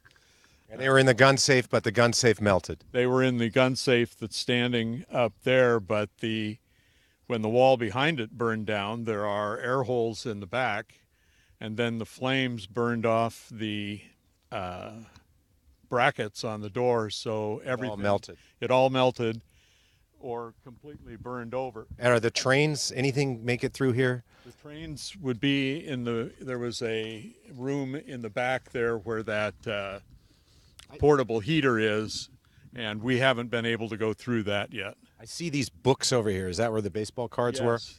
We had tens of thousands of baseball cards there, my son and I. You got a couple to show me here? Well, so far these are all that we found. Come on back over here, Sam, and I'll show you. This just breaks your heart. I mean, I know people have suffered some terrible losses, but you had some really valuable ones here. Well, these don't happen to be very valuable. Mike Fitzgerald and Howard Johnson, neither of them is going to go anywhere in history, but... you had some good ones? Oh, yeah, I had a lot of rippers. I had a signed Joe DiMaggio. Really? A lot of good cards in there that were... I bet as we sift through this stuff, we'll find some more, but the likelihood that any of it is... in decent shape is slight. I'm very sorry for your loss.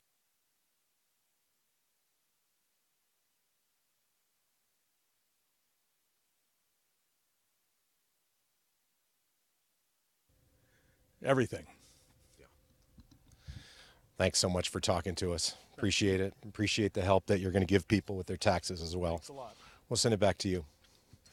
You know what it makes you realize, Eric, that a house is not the four walls. It's all the things inside, the memories, the mementos, and that's really hard to hear. We tried to be mindful of that yesterday as we saw each one of these homes burning, and just the personal part of this. And Eric, you've really brought it to life for us this morning.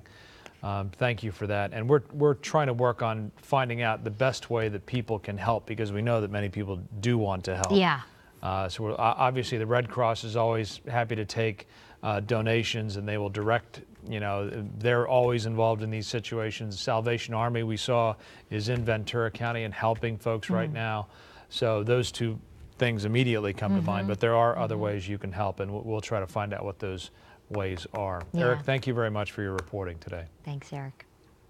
Wendy Birch has been in the traffic center for Ginger this morning. A lot going on, Wendy. The 405 really impacts so many people. So many on people, a day like today. But we actually have some good news to report. In the 8 o'clock hour, they did reopen the southbound lanes of the 405. They had been shut down temporarily, which meant that we had a very significant event on the 405, something we hadn't seen since Carmageddon back in 2011. Traffic was stopped both north and south on the 405 for a time. But as I mentioned, the southbound lanes are flowing. We've been able to check through our Caltrans camera, and they're really flowing actually better today than they would on a normal day. We think many people heeded the warnings and just kind of avoided the area. Some people perhaps even took the day off. Excuse me, it's been a long morning.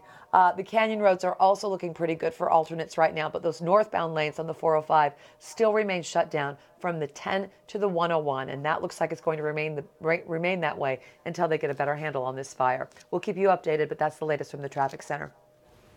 Wendy, thank you. Glad to see that people have heeded that warning and stayed away from that area if you can. Absolutely. 9:26 on a very busy morning on the KTLA 5 Morning News. We are going to take a short break. We'll be right back.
Warnings. Right now they're about 15 to 20 miles an hour, but it is expected to get up to 30 to 45 miles an hour later tonight, gusting 60 to 75 miles an hour. That's tonight into tomorrow morning. All right, school closures, big issue. Especially because of the Screwball fire. LA Unified has closed 54 schools in their district. Marymount High School is closed. Community Magnet Charter is closed. And the Santa Monica Unified, Malibu Unified School Districts, all of their closures. All closed. So 54 check, because that number has increased. It was 47. Call your schools, and I'm assuming Yes. all parents out there know. We all get like texts or information from the schools. There are preschools, there are private Daycare schools, centers. and daycare centers. So you want to check ahead, make sure that they are indeed open today. All right, let's go back to Gina Silva. She's been involved in the drama of this morning, trying to save houses above the Sepulveda Pass. Gina?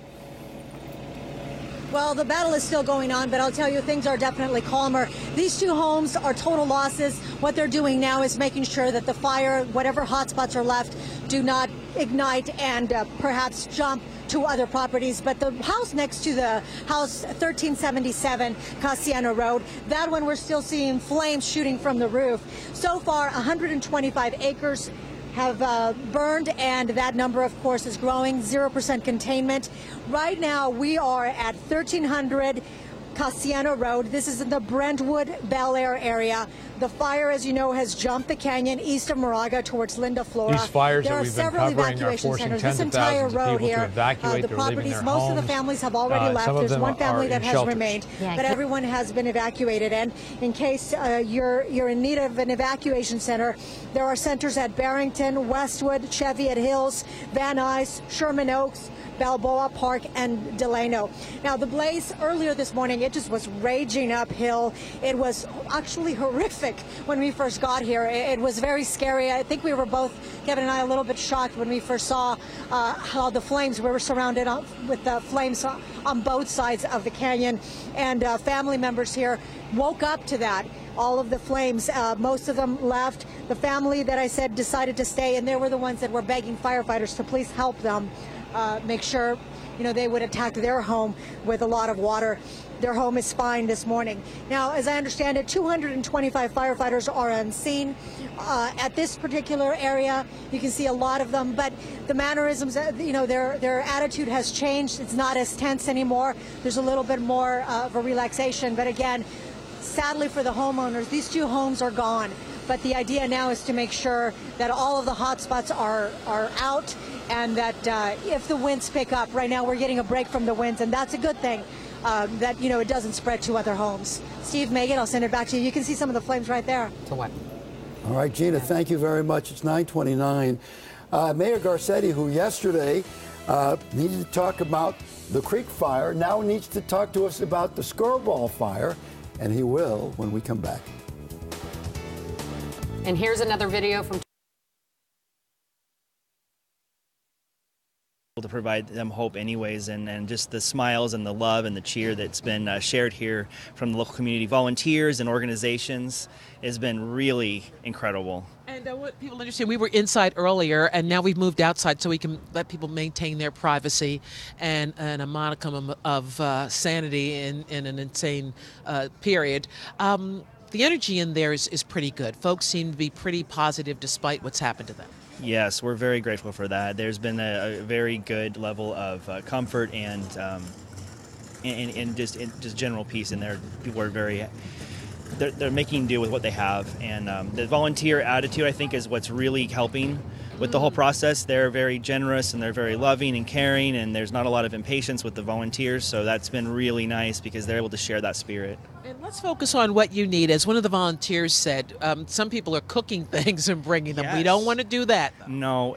Actually, we did have the local Albertsons from Carpinteria come in and donate a bunch of chicken from their store and other things. And then local McDonald's came out and donated breakfast today. So we're really grateful for that. We cannot have home-cooked meals, unfortunately. They are delicious. I know from personal experience. My mom, my grandma get cooking. Oh, Lord, have mercy, It's so good. But we can't have that. We need ready-to-eat meals prepared at the store, whether you're paying for them off the shelf or whether they're coming from the store itself and properly cared for. So that's what we need. And you also need now donations. Having worked with the Salvation Army before on other disasters, it's not so much clothing you need, it's the cash so that you can buy the things that people need. Yes, that's correct. SalvationArmySoCal.org. All right, hold on. We're going to put that up on the screen here. We've been running it so that people understand how they can help now and that the resources stay here. They don't go anywhere. No, absolutely. Right now, the problem is we have a lot of resources coming in that we can't use right now currently because no one has anywhere to take it. Gotcha. So we want to ask people to send money to SalvationArmySoCal.org, or you can call 1-800-SAL-ARMY, SALARMY, and that will be a place where you can donate funds that we can use for whatever people need.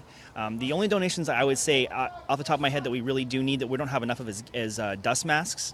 Because the air is really bad out here and there's not a lot to go around. So any dust masks we can get out here would be really wonderful. And we want people to understand, even though we're not on top or near the fire, the air here, the air quality is quite poor. I've been putting mine on and taking mine off.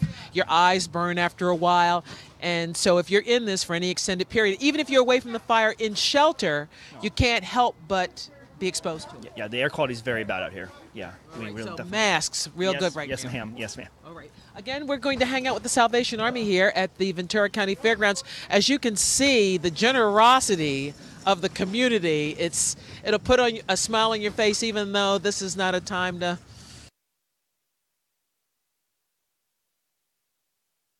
Ferocious and fierce winds, yes. We have 5 fires burning right now in some stage or the other.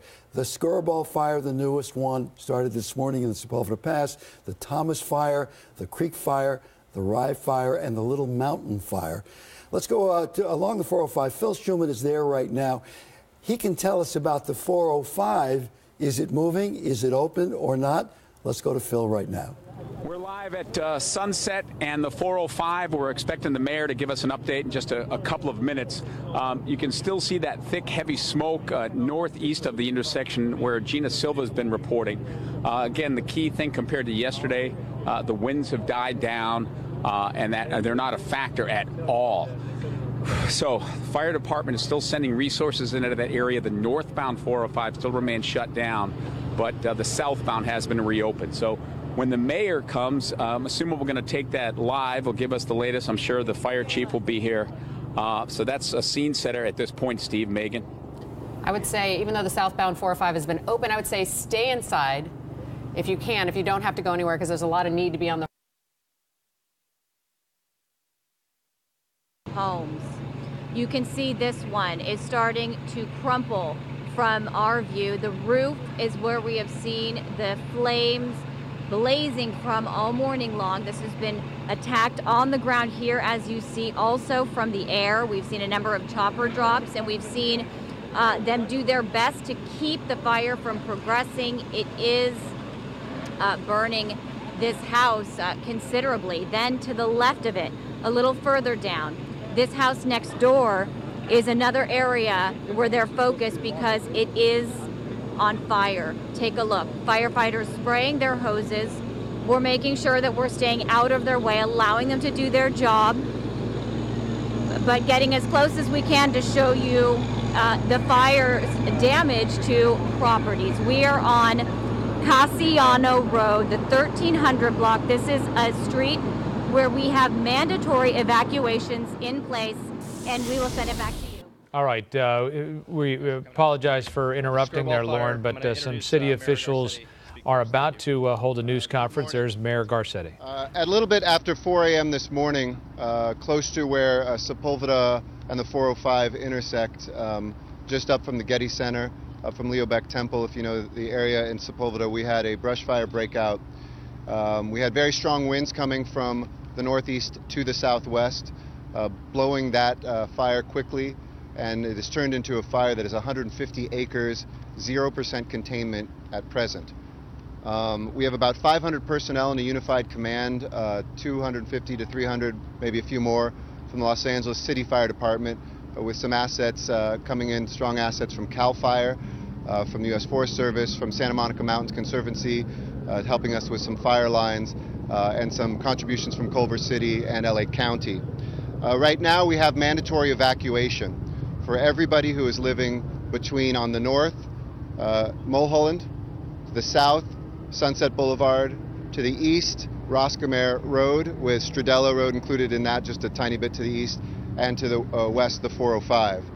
With the exception of Bel Air Crest, the housing development that right now is not threatened and is not mandatory evacuation for that area. We have 6 fixed-wing aircraft from CAL FIRE that are right now doing what's called a horseshoe to try to put retardant on the north and on the west and the east. Our plan here is to try to stop this fire before it becomes something bigger, so that we don't have to have a two-front war like we have obviously with the Creek Fire going on, and those assets remain there. Throughout the city, we have deployed necessary assets both in firehouses to keep neighborhoods safe and to ensure that we have the personnel that we need for right here as well. And we have helicopters on site in addition to the fixed-wing aircraft. Hog Canyon is an area just to the east of where this fire started. In the Bel Air fires in 1961, that skipped over that. There's a lot of fuel. That is the black smoke you see on the left from our view, and what is on the west end of this. That's 50, 60-foot brush that's in there, but that's what a lot of the smoke is coming from. It's burning out.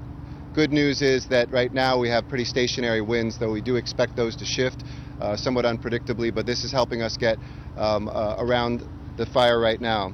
There are evacuation centers for anybody who needs shelter from their homes at the following rec centers: Westwood, Cheviot Hills, Delano, Van Nuys, Sherman Oaks, and Balboa. Barrington was open, but that's closed because of the smoke conditions here, so Barrington is not open right now.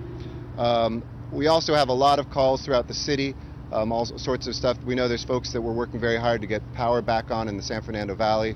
A lot of fallen trees because of these gusts, and the city crews are out there on overtime working those round the clock. Please call 311. We've had about 450 calls just to fallen trees. And keep your eyes out.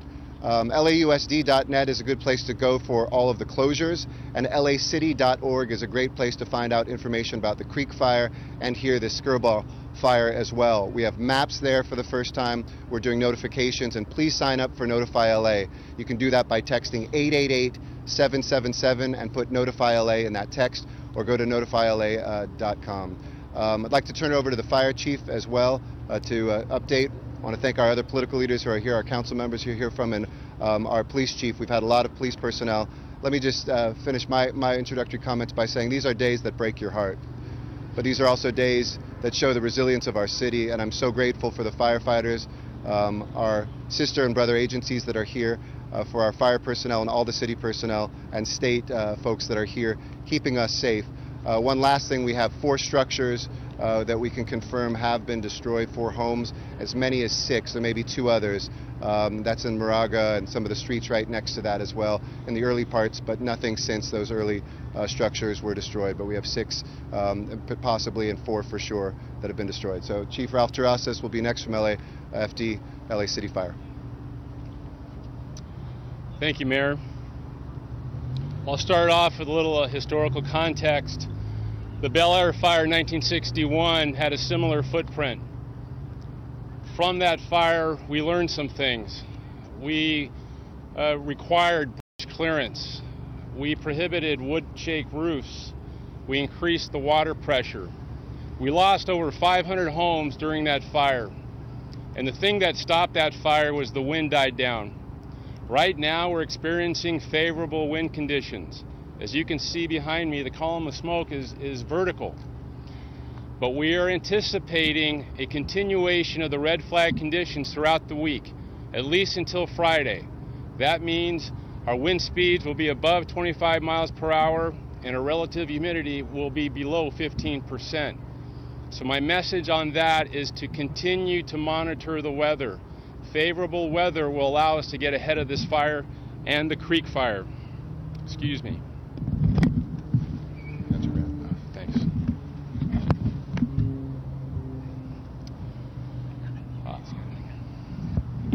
You good? Good. Now, to the specifics of the command here. We are a unified command with our partners from LAPD, CHP, and Emergency Medical Department. Our engines deployed on this resource, this fire, we do have 52 engines as we speak. As the mayor said, about 350 firefighters. Our current weather is 59 degrees, relative humidity is 9%, and winds out of the northeast at about 15 miles per hour. The messages that I want to reinforce: ready, set, go. The people in this area and all areas of the city that have a brush fire threat need to continually monitor the media. That's TV, radio, and all social platforms. You can go to LAFD.org, LAFD Twitter to get real-time information.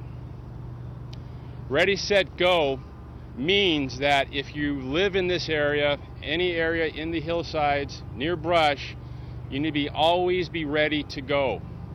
Set means you want to load your car with personal belongings. Go means when we tell you to go, go. It's better to go early than late. Real briefly with regard to the creek fire, we do have multiple fires throughout the region. The LAFD has a strike team up in Ventura. We have multiple firefighters, approximately 400 in Sylmar at the creek fire. We have the 350 firefighters here at the Skirball fire. So we are being tasked significantly with multiple incidents, and we are coordinating our resources very well. And with that, I'll turn it over to Chief Beck. Chief. Good morning, and thank you to the media for constant putting out of information regarding these events. As my partner Ralph Terrazas said, it is so important that the public stay abreast of what's going on so they can be prepared to heed the recommendations of the Los Angeles Police Department and the Fire Department about evacuating areas. Los Angeles Police Department has about 100 personnel assigned to this incident, primarily consumed with the evacuation procedures, controlling ingress and egress, and then security for the areas that have been evacuated. We have a total in the city of about 600 Los Angeles Police Department personnel assigned to both fire sites and to the overall coordination of events. This is a significant drain on resources and makes it more difficult for the Los Angeles Police Department to provide public safety for the rest of the city. That's why it's so important that people that are affected by this listen to police officers when they tell you to leave your neighborhoods. You know, if you stay and we have to use fire department resources and police department resources to save you, to extract you in a fire event, then we have had a significant drain that affects us throughout the city. So it's very important, you know, to be ready, set, go, and as a reminder to pay attention to what you're told. You know, this is no time to try to be an individual hero and save a structure and risk your life doing it. I want to thank the mayor and the fire chief for their leadership in this. You know, it's been a significant event for the city, and we've had tremendous political support from them and the council folks. Thank you, Mayor. Thank you. We'll hear from them in just 1 second. I want to just get Highway Patrol up here. Officer Pereira will brief us on the closures here on the 405 and the Unified Command here. Officer? Good morning. I'm Officer Vance Pereira from the Culver City Highway Patrol Office. Just to give you an update on the closures as of right now, for an unknown duration, we have the northbound 405 freeway closed at the 10 freeway, diverting traffic on the eastbound or westbound way on the 10 freeway. Northbound 405, we will have closures in place for every off-ramp from the 10 freeway all the way to Mulholland Drive. Mulholland Drive will be closed as well. On southbound side, southbound from Mulholland all the way down to Sunset, every on-ramp and off-ramp will be closed to the 405 southbound freeway. That's it. Everybody be safe, and I appreciate all the help from you guys. Thank you. Councilmember Paul Koretz, whose district is impacted directly by this right now, will say a couple words. We'll get Spanish too as well, and then Councilmember Mike Bonnet. Well, I want to thank our incredible fire department and police department and all the different agencies that have helped from outside of LA City to make this less of a tragic event than it is. We have lost several homes. We hope not to lose any more, but more importantly, nobody physically has been harmed yet that we know of, and we want to keep it that way. So if you're in the mandatory evacuation area and you're still there, I would ask you, grab your animals, grab your family members, grab a couple things that you need, and get out now. If you're in the neighboring areas, as was suggested by our fire chief, get your things, have your physical things in your car, know where your animals are, and be ready to leave as soon as you're told there's a mandatory evacuation. We are losing some property, and that is tragic, but the most important thing are people's lives, and so we want you to be ready, and we want you to leave. There's no reason to stay in your homes. Any home that can be saved by our wonderful fire people will be saved. There's nothing you can do really to help except to get out and make sure you're not on the road when they're trying to get fire vehicles in later. So we thank everybody for their cooperation. We thank our department for doing absolutely everything they can and for bringing in every available resource they have to get this under control. Thanks, Mr. Mayor. Good morning, everybody. Thanks to the media for being here. God bless our first responders, particularly the firefighters who are putting their lives on the line today from LAFD and from all the other agencies and departments. I represent the area just west of the 405, which has not been subject to an evacuation order yet. I just want to underscore what has been said before. For those of you who are in the areas that are not in an evacuation area yet, be prepared. The weather is cooperating now. It may not cooperate all day long. Get your prescriptions ready, get your most valuable belongings ready, and be ready to go. If you get the order to go and you do not go, not only are you jeopardizing your own life, but you're jeopardizing your neighbors' lives, and you're jeopardizing the lives of the first responders who are putting themselves at risk for you. We have been in contact with both the Getty and the Skirball. Both of them are taking every precaution. Everything is okay in both of those institutions right now. Also wanted to remind people who have pets, there's some areas around here where folks have not just small pets but also have horses, that horses can be evacuated to the Will Rogers Recreation Center, and small pets to the animal shelter, the West LA Animal Shelter on Pico. So just everybody please stay tuned, subscribe to Notify LA, and keep watching and listening to the media today. Thank you. En español también mañana a las 4 de la mañana. And so getting an update on what we know now from the Skirball fire, confirmation now that at least 4 homes have been lost as a result of this fire. 2 others either damaged or threatened. We're not sure about those. LA, and keep watching and listening to the media today. Thank you. En español también mañana a las 4 de la mañana fue un nuevo incendio aquí. All right, that is the official briefing from the mayor and all other officials involved in this fire, involving the police department, the fire department, California Highway Patrol, and more than that, as we take a look at the smoke here. And I think it's important for us to stress and re-stress. There are some shots that make it look like things are calming down. But Maria Quaban, you are alerting us. Yeah, that was underscored in this briefing here. He said, please don't let this let you have your guard down. Be prepared to go. The winds are coming. The winds are going to increase tonight again through tomorrow morning. All right, we'll be right back.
On the southbound side, coming out of the valley, northbound lanes remain shut down at the 10. The smoke lofting nearly vertically now, meaning the winds.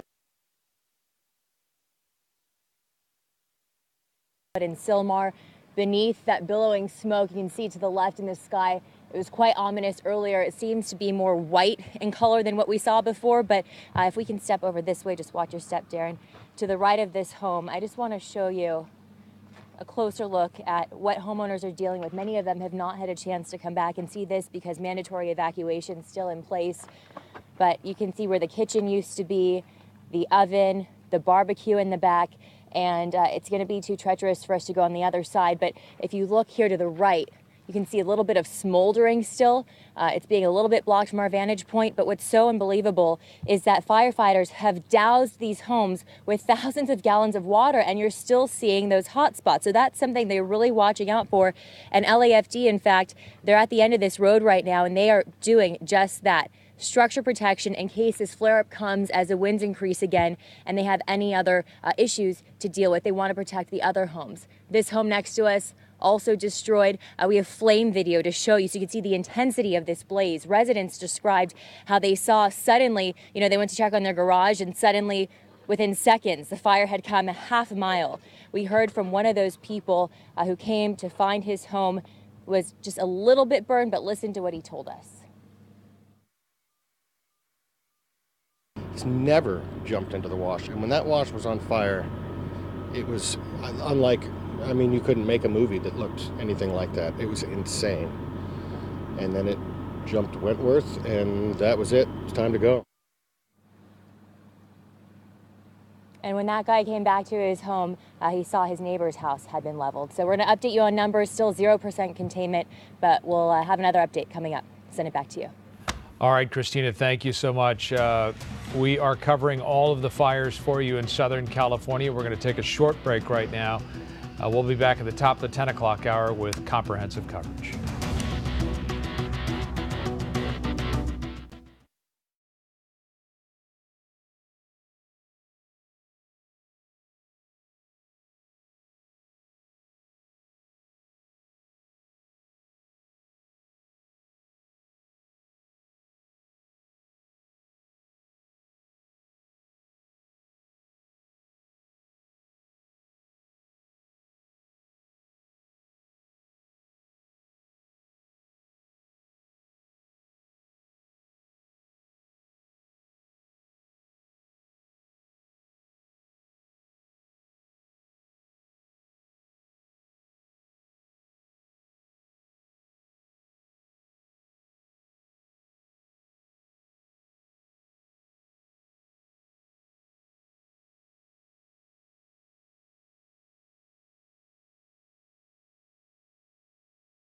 For us, and we're going to have a continuing coverage with Bob and Marla coming up right now.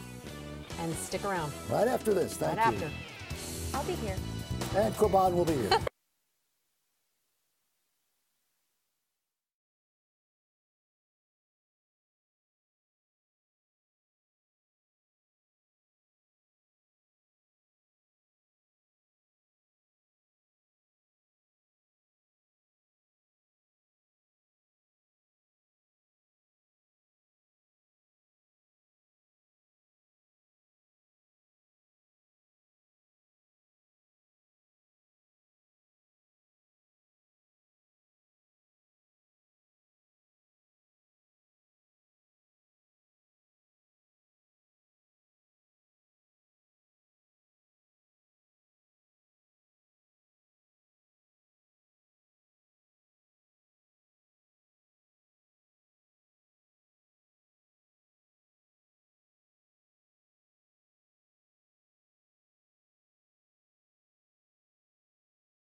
10 o'clock hour with our breaking news. 4 fires burning across Southern California this morning. Strong winds and dry conditions have turned huge parts of the area into tinderbox. The Skirball blaze joining 3 other fires burning in LA and Ventura counties. Combined, they have burnt well over 80,000 acres. The Creek Fire in Silmar has scorched about 11,000 acres. The Rye Fire in Santa Clarita, that has consumed about 7,000 acres. The biggest threat is still the Thomas Fire in Ventura County, where 65,000 acres have been burned. But we start with the Skirball Fire that is raging near the Sepulveda Pass. Want to show you live pictures right now over the Sepulveda Pass. We now know that 4 homes have been lost in this fire that began around 6 o'clock this morning. 2 other homes may have been damaged or are under severe threat. This is a fire that takes place or is taking place in the same footprint of the devastating 1961 Bel Air fire in which 500 homes are lost. Many laws changed since then. Wood shingle roofs banned. Brush clearance laws much stronger now. And the attack has been aggressive this morning. 6 fixed-wing aircraft, helicopters. Firefighters have been working this one hard. And there is a rather large mandatory evacuation area. The area would be Mulholland to the north, Sunset to the south, Roscoe Mare to the east, the 405 to the west. The exception is the community of Bel Air Crest is not involved in that mandatory evacuation. But the press conference that we heard just moments ago, authorities made it very clear that if you live anywhere in this area, because there are so many narrow roads, canyon roads, they want you to get ready now, have what you need at the ready if you are asked to evacuate at some point today. And you can see the 405 freeway there to your right. That's right near Mountain Gate Country Club. The northbound lanes remain closed between the 10 freeway and the 101 in the valley. Southbound lanes are open once again, so if you are in the valley trying to get to, for example, LAX, you can use the southbound lanes, though it is expected to be quite difficult because of the pressure throughout the morning backing up on the 101 to actually get onto the 405, so expect delays there. I want to get back now to Lauren Lister, who's on the ground for us covering the Skirball fire. Lauren, what are firefighting efforts looking like in that community? Frank and Jess, at this hour, firefighting efforts are focused on putting out hot spots. Take a look down here in the canyon at the flames and at the firefighters, which are mounting an attack with a hose from a backyard of a resident on the 1300 block of Cassiano Road. That's where we've seen 2 homes burned. Firefighters on scene tell me they are considered destroyed. I'm not sure if they're part of the count, the official count that they just gave of 4 homes destroyed, but that's what we're told on scene. This is where across the way we've been looking also at some concerning smoke east of Cassiano Road. It appears that something is on fire. That smoke billowing into the air from the top of that ridge is somewhat new. We have seen these hills burning. Now they are more of a smolder with fewer hot spots. We've seen airdrops, air attacks all morning long. There you see one right now as we speak, dropping water onto these hills that are east of Cassiano Road. You can see some hot spots in there, but I don't know if you can see it through the billowing smoke. We are in the backyard of Maurice Cabood, who has been so generous to let us be with him and get this vantage point during a time where he's worried about protecting his home. Tell us what this has been like for you this morning, Mr. Cabood. It has been last night. We were watching TV and I felt so sorry for the people which they lost their home. Now I get to feel it and understand their emotions, everything. It's a shot to your system, everything, but you do your best and we are here. You see the problem, people, they don't realize that these firefighters, they are so busy and, they just, they get rid of one section, they go to another section and just a sparkle, right now in our backyard, we didn't have any problems, now it's starting. So the poor guys, they are coming to protect this side now. So the wind, it's playing a big factor and, God willing, it's going to slow down so they can do their job. Thank you so much. And on this street, we are told by firefighters that it is gone from more of an active firefight to a monitoring and maintenance mode. That is some uplifting news on a street where we have seen a very active firefight all morning long. Let's take a little walk and I can show you. for north of Mulholland, west of the 405. Where we are, it is the 1300 block of Cassiano Road. This is the Brentwood Bel Air area. And the fire has jumped the canyon east of Moraga towards Linda Flora. There are evacuation centers in place at Barrington, Westwood, Cheviot Hills, Van Nuys, Sherman Oaks, Balboa Park, and Delano. Now, this blaze started right around maybe a little bit earlier than 5:30 or so. When the residents woke up, they saw flames just shooting from both sides of the canyon, and it quickly moved up the hill and, of course, threatened the homes. Firefighters made quick work when they got here. LA City Fire, they rescued some of the residents, and they were able to put out some of the flames. But unfortunately, these two homes, the one at 1377 and 1367 Cassiano Drive, they are complete losses. They are just doing what is now called surround and drown, and they're just making sure that it doesn't extend to other homes. But earlier when we got here, I believe we do have video of that. Take a look at what it looked like. Yes, ma'am, what were you saying? Please have them turn off this. This is so close to my house. Can you tell them to put fire on our house? You tell them to put fire on our house? We're destroying you. Right over here, right over here. Where? They're saying no one's at that house. Oh, wow. Their house is going up in flames.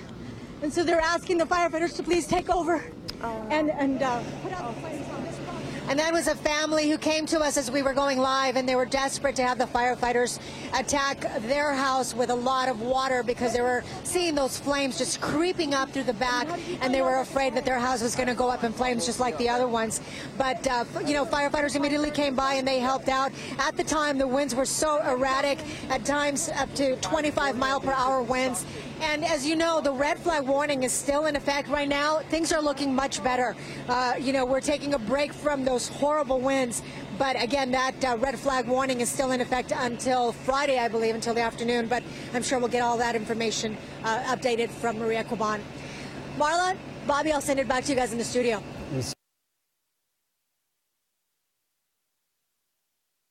Evacuations. SoCal Edison says that the Thomas fires knocked out power to about 6,500 people, but it is warning that number could go up dramatically. Some homeowners are returning to their neighborhoods in Ventura today to find everything burned to the ground. Lifelong possessions destroyed, but homeowners got out in time and survived. KTLA's Eric Spellman in Ventura with more. And Eric, you talking to some of these homeowners today, it really brought to home the fact that all the things within that home, many people have been living in them for decades, and it's all lost after yesterday. It is, and we're watching these folks over here as they go through their home and try and rummage around, see if there's anything that's salvageable. The Hintz family here, and they had all kinds of valuable things like baseball card collections and so forth, and doing this. So what they're trying to do is battle this thing, make a stand right now so they can keep this from turning into a major disaster and limit the amount of homes lost. Just a short time ago, we had a briefing from the mayor, the police chief, and the fire chief. Let's listen to some of that. Right now, we're experiencing favorable wind conditions. As you can see behind me, the column of smoke is vertical. But we are anticipating a continuation of the red flag conditions throughout the week, at least until Friday.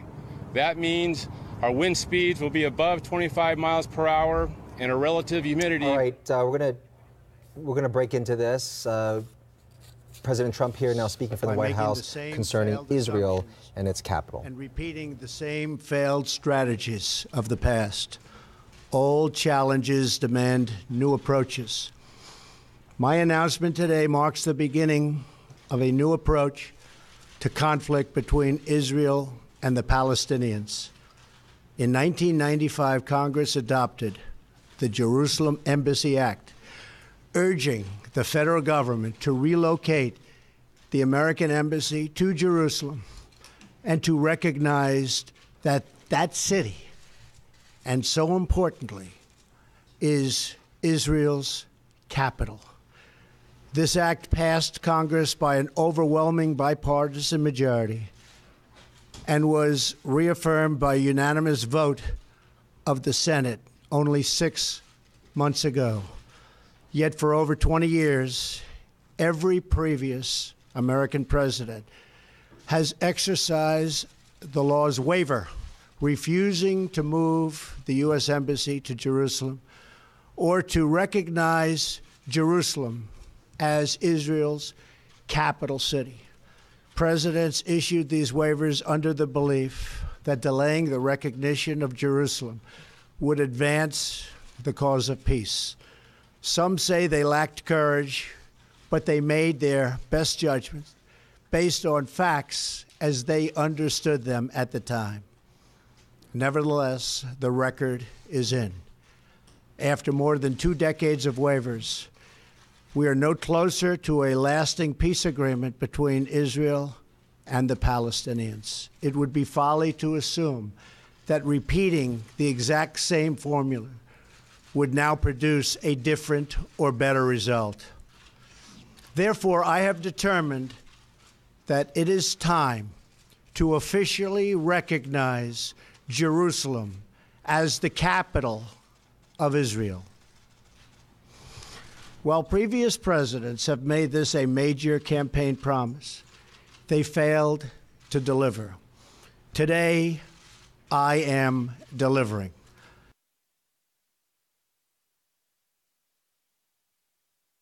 A creek fire burning in Sylmar and Shadow Hills in Los Angeles County. More than 11,000 acres have burned there. Fire officials say they have 0% containment. Flames destroyed at least 30 homes and structures after sparking early yesterday morning. Fortunately, no deaths reported. 150,000 people have been evacuated. L.A. Mayor Eric Garcetti has declared a state of emergency.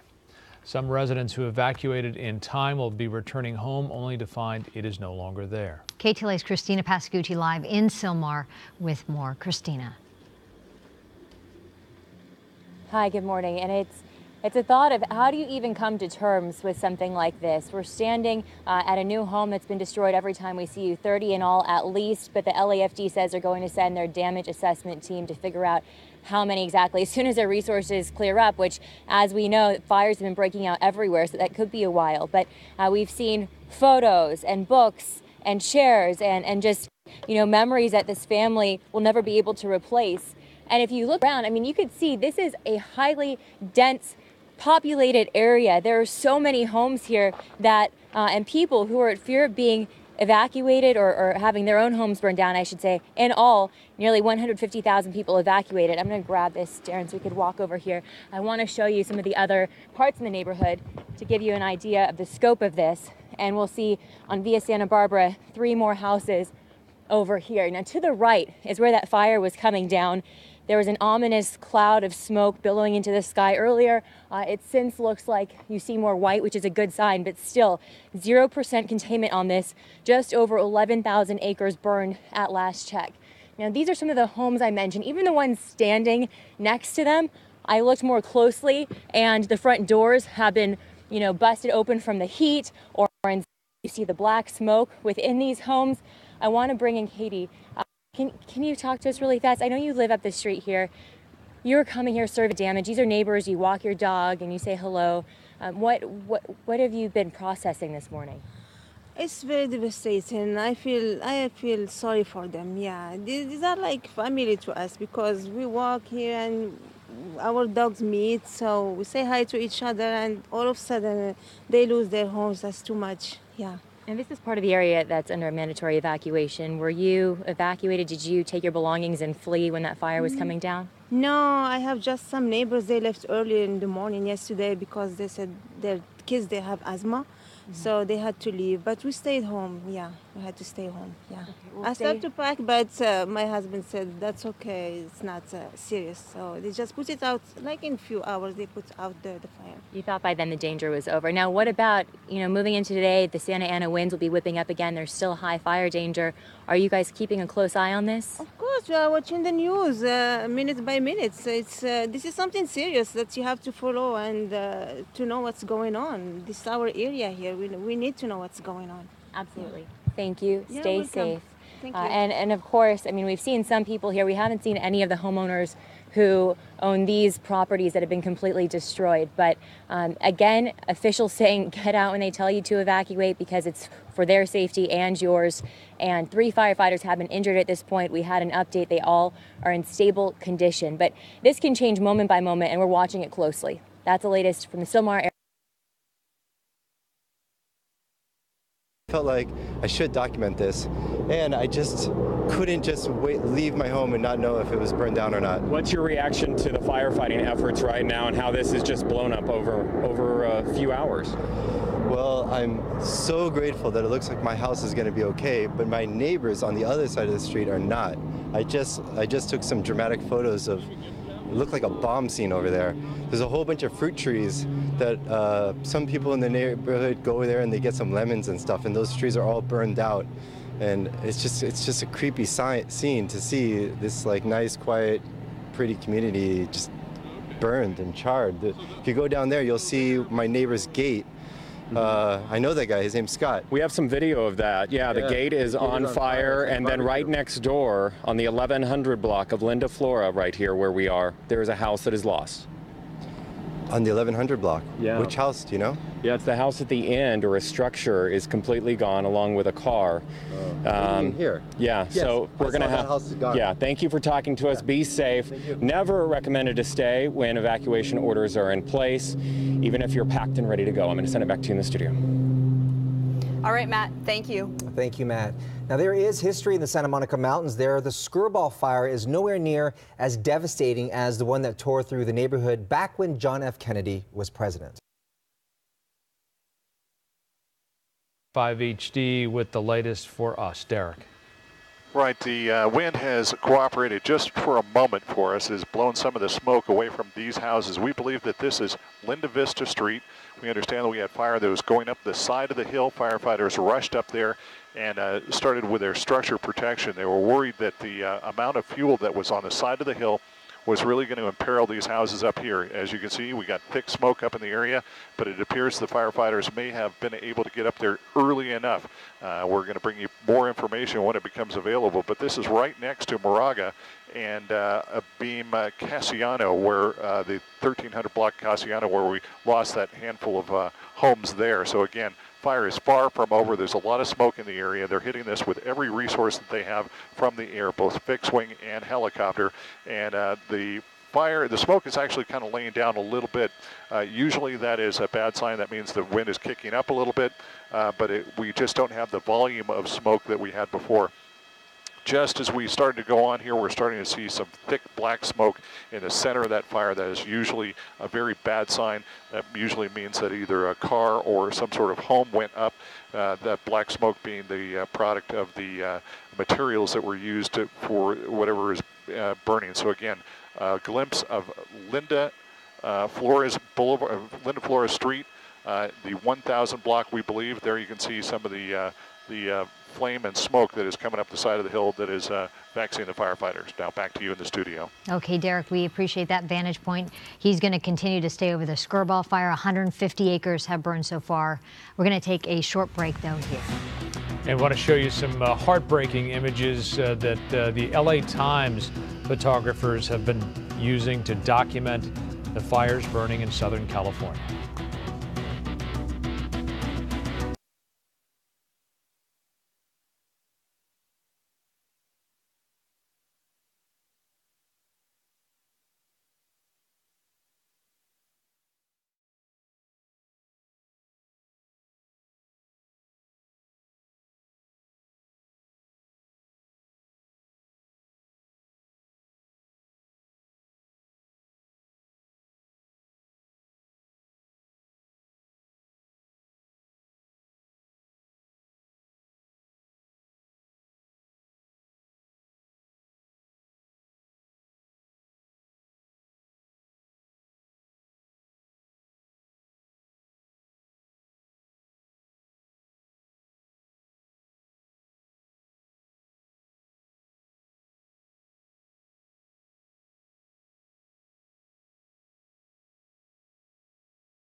Yes, Marla, good morning. Good morning, everyone. Yesterday, Joe Bucci reached out to me on Twitter and asked me to check on his brother's house. Turns out it's one of his best friends here on Skyview Terrace, and I had to be the bearer of bad news that the house had burned to the ground. And that's how the family who actually lives here, Donna and Mike McKendry, my new favorite couple, they are amazing. They have lost everything, but they haven't lost their spirit. And you both learned on Twitter yesterday because your friend asked me to check on your home, and you were just telling me about that moment. Yes, we were going up and down the street below trying to get a visual on the house, and we were anxious because we didn't know if it was still here or not. And it was your Twitter that when we finally saw that, we came to the realization that we had lost it, but knowing was so much better than not. And that enabled you, Mike, to call your insurance agents and be the first on the list for rebuilding.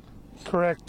He said I was the first one to call him because a lot of people couldn't verify their house was gone yet, and you helped us do that, and it helped us settle down a little bit because we were like a mile away looking up at the hill where we normally see our house to see if we could see through the smoke and verify it's being there or not. And we couldn't do it. It looked pretty dark up here, but we couldn't not decide enough to make the call.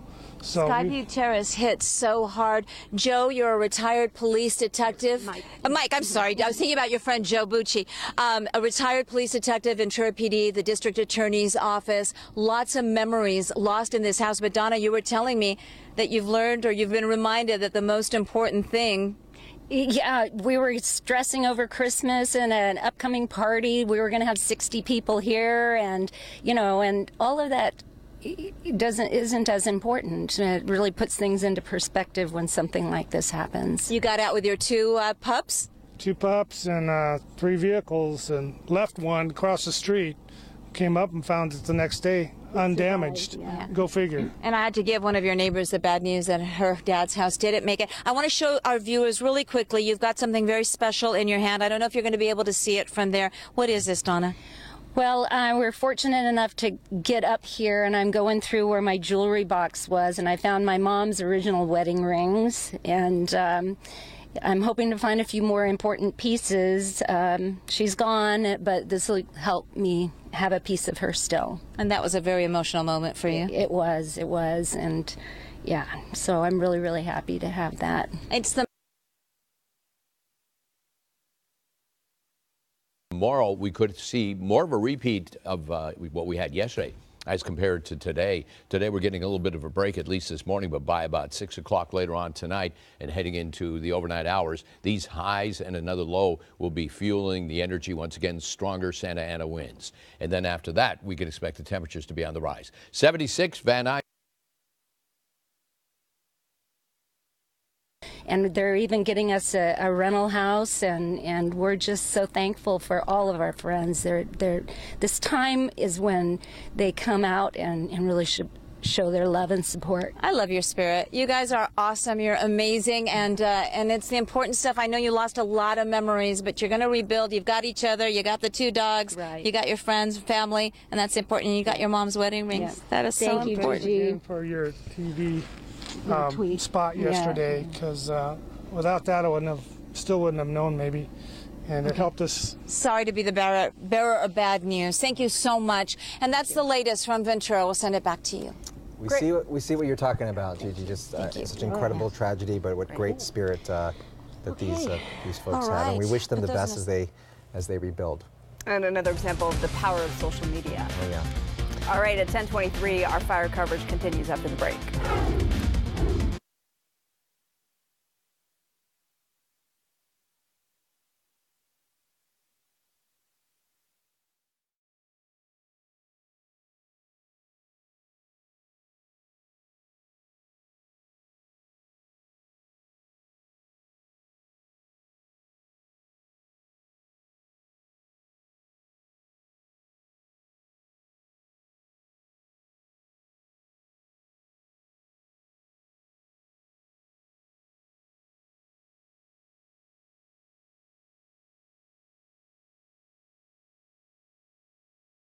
Gail Anderson live at the Ventura County Fairgrounds, where the Salvation Army has set up a shelter for the Thomas Fire victims. And Gail, I know you were so moved by the people you saw coming in droves, bringing things.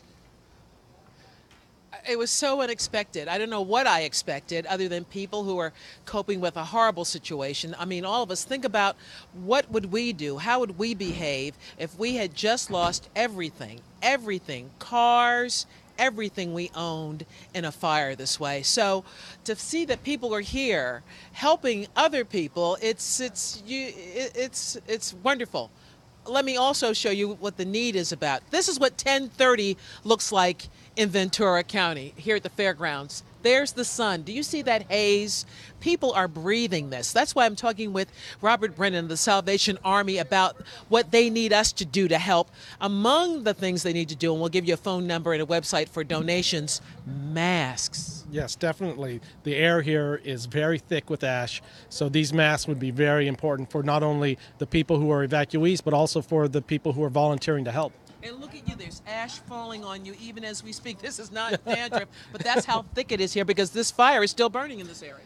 It's still 0% contained. We don't know when they're going to get a handle on it, so the need will continue as long as, who knows, I mean, into the weekend. And people seem to be responding to the need. Look at this footage that Chris shot a little earlier here of people. It happens in spurts. It'll be quiet the way it is now. Then all of a sudden, people come out.